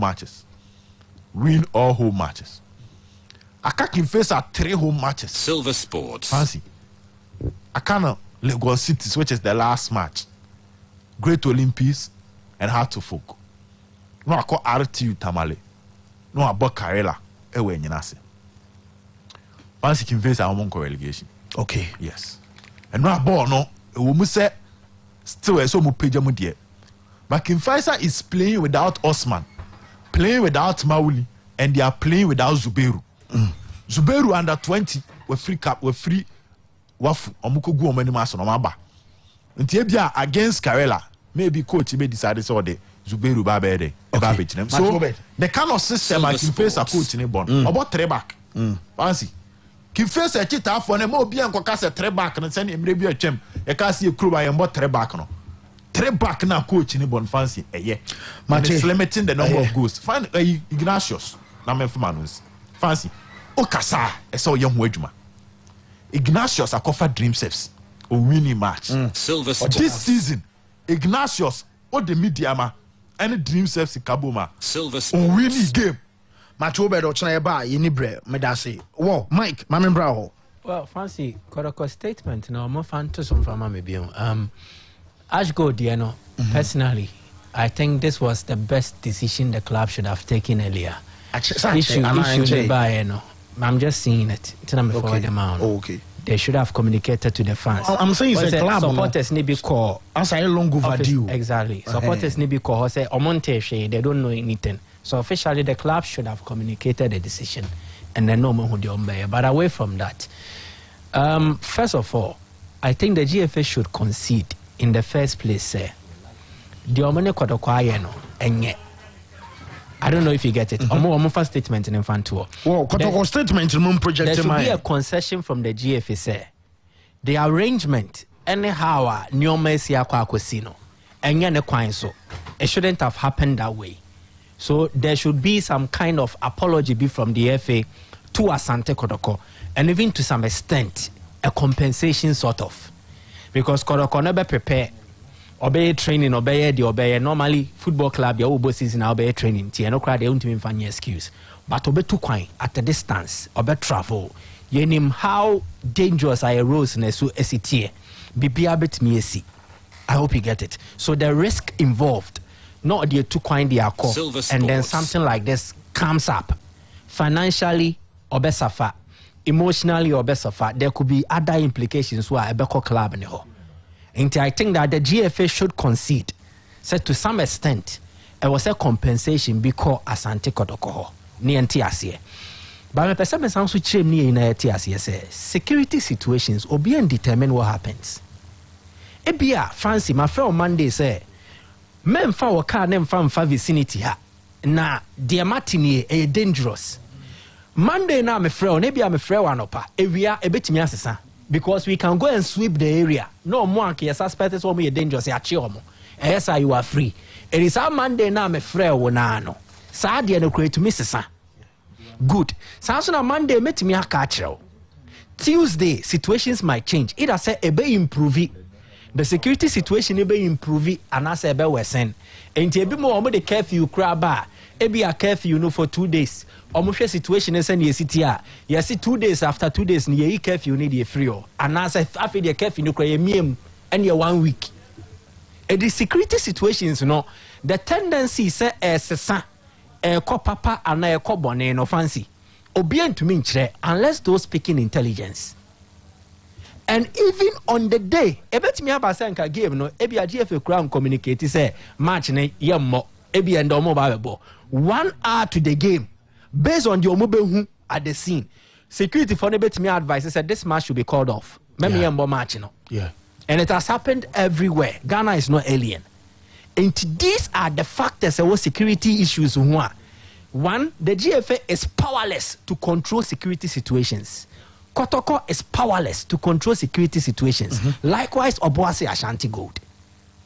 So based on the magnitude of what has happened and the likely implications, they advise accordingly. But football no crow the bema no it that's what I say. I explained earlier. And to say too much in the asheda, I don't think we can be blaming or faulting people for postponement of a game. And this is not the first time a game has been postponed across the world or even in Ghana. And the statement from Kodoko, but we have consequently requested the Ghana Football Association to, as a matter of a fact, postpone all league matches. It is not factual. Point of correction, and not factual. What is the fact here? The game was supposed to take place in Obuasi. The situation is Obuasi. It's not the same situation with Brekum, and yet the same situation with Takwa, and yet the same situation with Accra. And even on the day now, I see a more match. Within this period, you have more matches across how many other venues? So you can't say as a matter of fact, I am wrong. For communication purposes, it's absolutely wrong. I say, requested. The request should not even come. Omasre efini say request yes was sradie. Omasre efini say. Debi omasre efini say tio. Brofo na omochroye. Request obi request ya dia ni twie den. So I would akoto na adesrede. Good. Nti adesrede omasa dia to efini nim ni say. And a matter of fact in Susaba Beshe. Oh dear me adesrede. Nti adesrede my bone of contention is a matter of fact. I'm not request the bar a matter of fact na benti no. I saw the picture no. Aha. To that to us. Our former communications director. No communication. So Obed can request. Obed has spoken about request. Then we come to the request in itself. Request now is premised on a matter of fact, which is not correct. 2, the request is saying, say, until say about a standing match in league matches I can in more, which I don't get. What's the import of that? Silver Sports. So that request in itself, but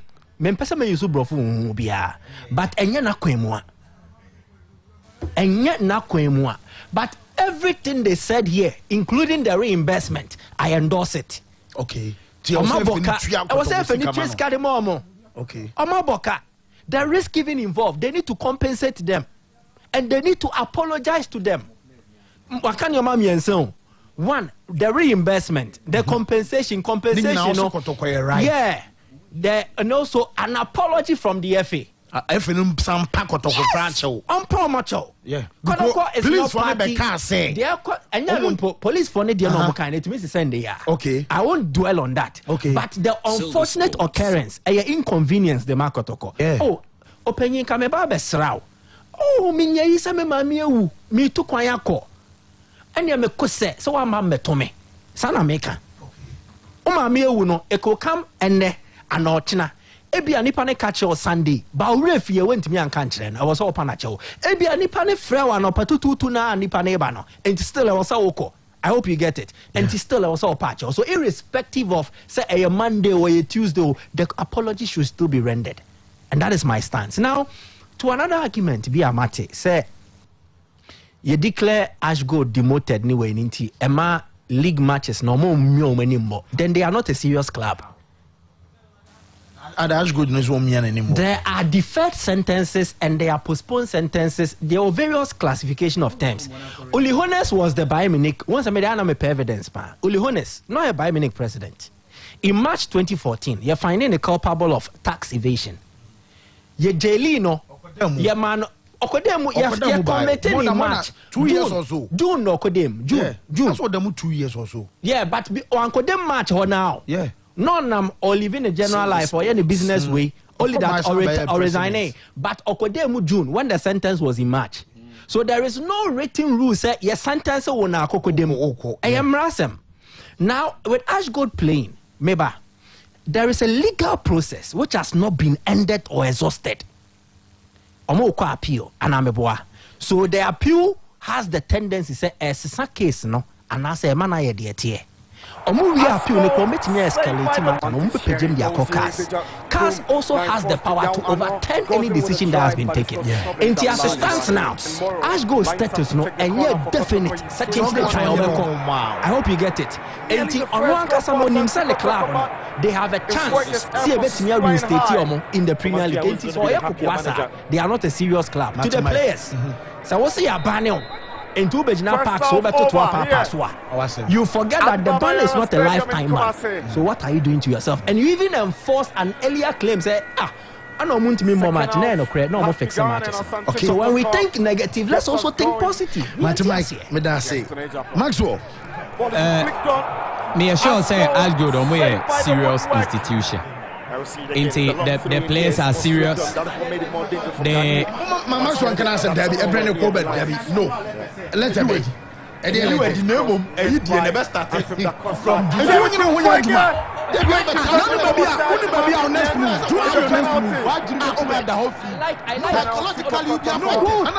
like this analogy.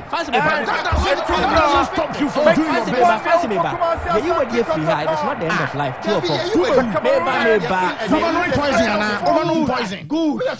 Good. Na ju oba mi bisa ususu unya broken heart da meba Mike ususu unya broken heart da oh mi bisa ususu unya broken heart da basa wo date me say first ya ma let us say ya ma let us say you wedi na ma yi die na you never start July good psychologically you be affected but you also psychologically you be affected microphone e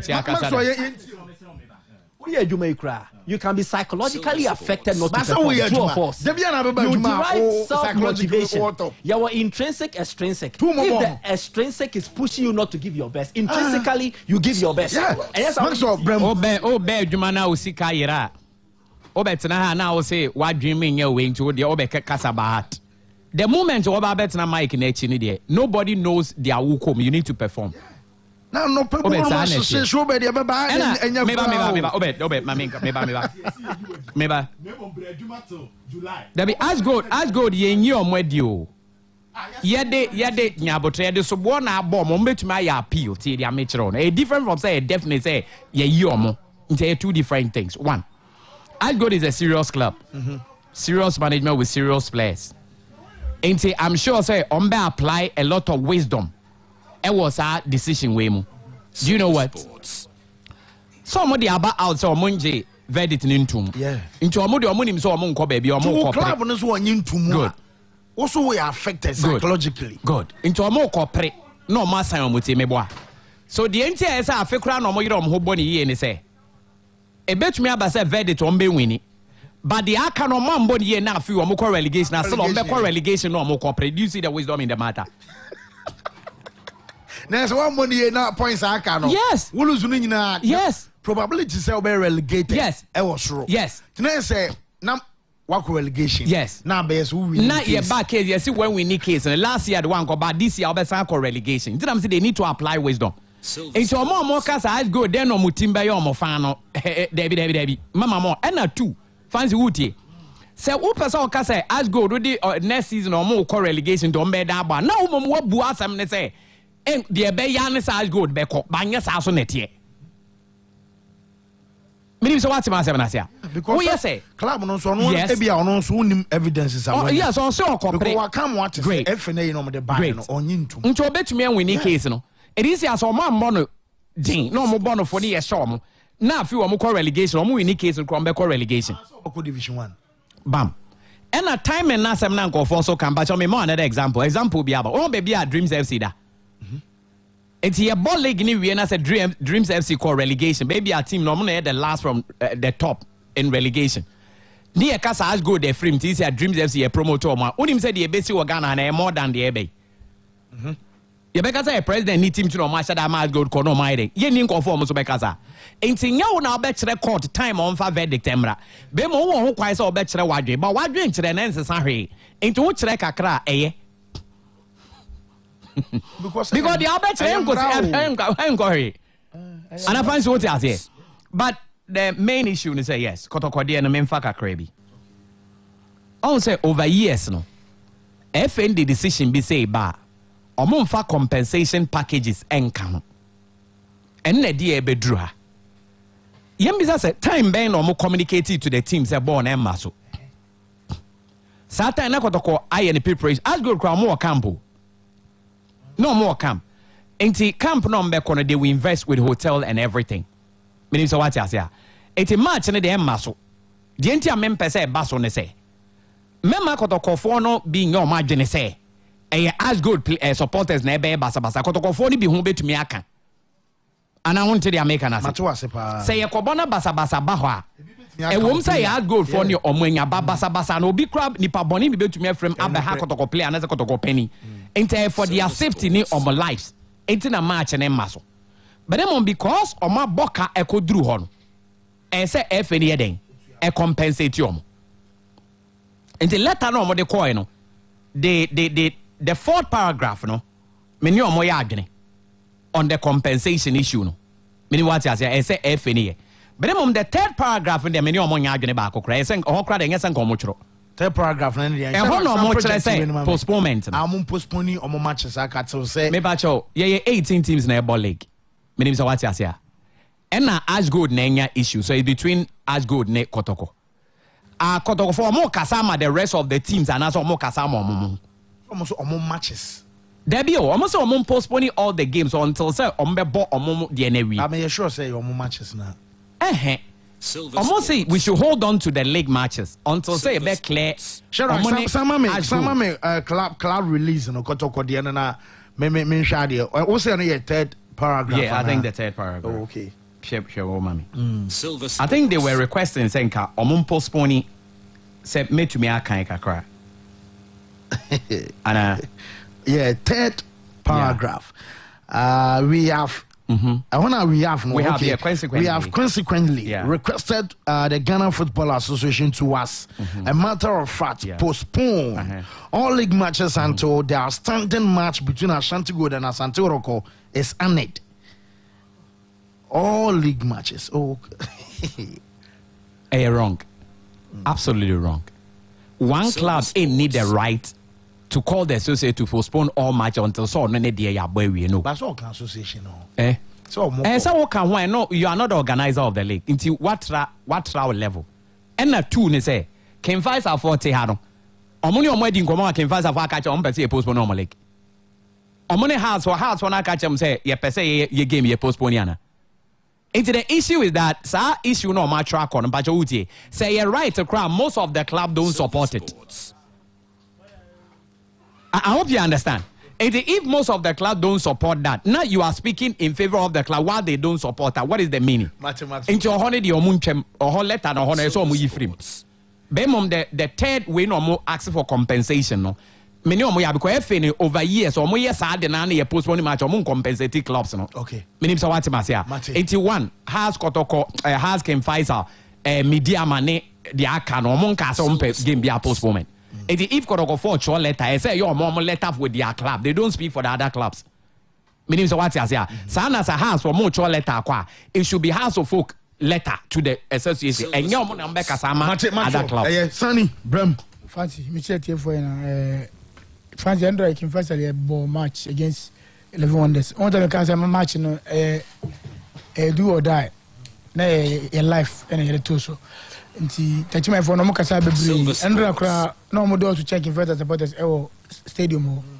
I'm by power, but a real channel, the Hiano and a Shawmo.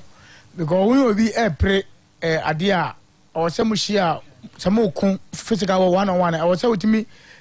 A pejana show. No one say yes. On to me and Jordan influence. Last season, BBC see you call in Talas. You call the echo share in Talas and the pushing Talas team to call relegation. In the 11 Wonders, yeah, show me, yeah, no more. And Rana and Sensible Brain coach by fancy. They hear and say, Kim Faisal, you win a match. Bad 13, 14 matches near winning here. So, Bekaya. The players in Ankata and Rano now, and let's say, a friend. Captain, or say Afena was Andrew went manda because now and there's Amadiachi Afena or rest to say we have a recovery or training grounds because we really be a check and a winning bonus to buy a check. The Andrew and Anapaya larger young Hojima. If we will be answered, Obia, and try winning bonus, yet try the show Semo. Shown to know a sign, I know a sign, not Timon Dundee, Paper to office. The Evetria AVA or training grounds are more. Fancy, as some now, Kotoko for Cano. On say, so when your football person, I be say, Kotoko for cut teams in answer Mandabi. And then the same FA never can say, Omokache has for say, Omon found a players a yard, Omon postponed the match. Bia Kotoko at the top, our league in him. One we say, Akabe 6 matches. A banner to say, Kotoko has points, I say, Akabe 9. Kotoko ebo Ashgold we are and Kotoko boy and the match now. Omba brekum Chelsea. Kotoko ko away 2 at Waso. Check his away games you know. And the House of Folk League and the rest no move free mo.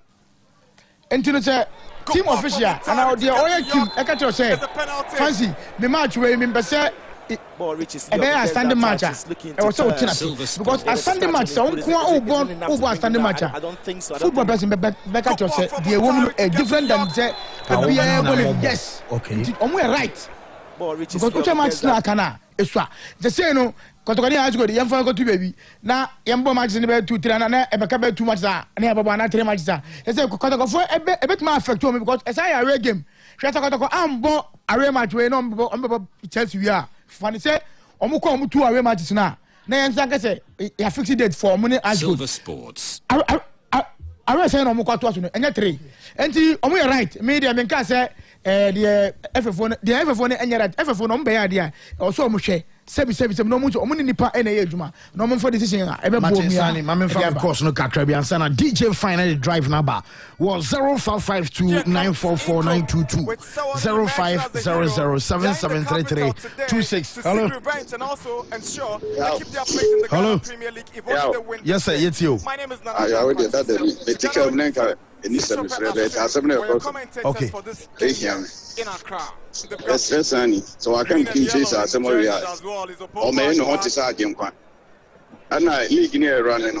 None of I'm concerned. No, idea for president. And then the league, I said that. Then there's so friendly league. I idea is police for Naman as one thing. Different for number one. Obian, yes. We had the outfit and wet now on a week in the car said, I didn't see that. Yeah, I see. Hello. To turn. Yeah, there's a touch on his boot. Is it hello, caller. To bring him down? I don't think so. I don't think the contact is enough to bring him down. Hello. Income steps forward. Hello, yes, sir. Income. What can you do? No mistakes. Someone Income puts the fork in the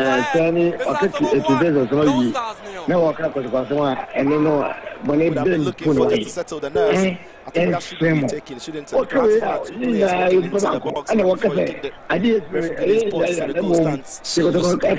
now he finds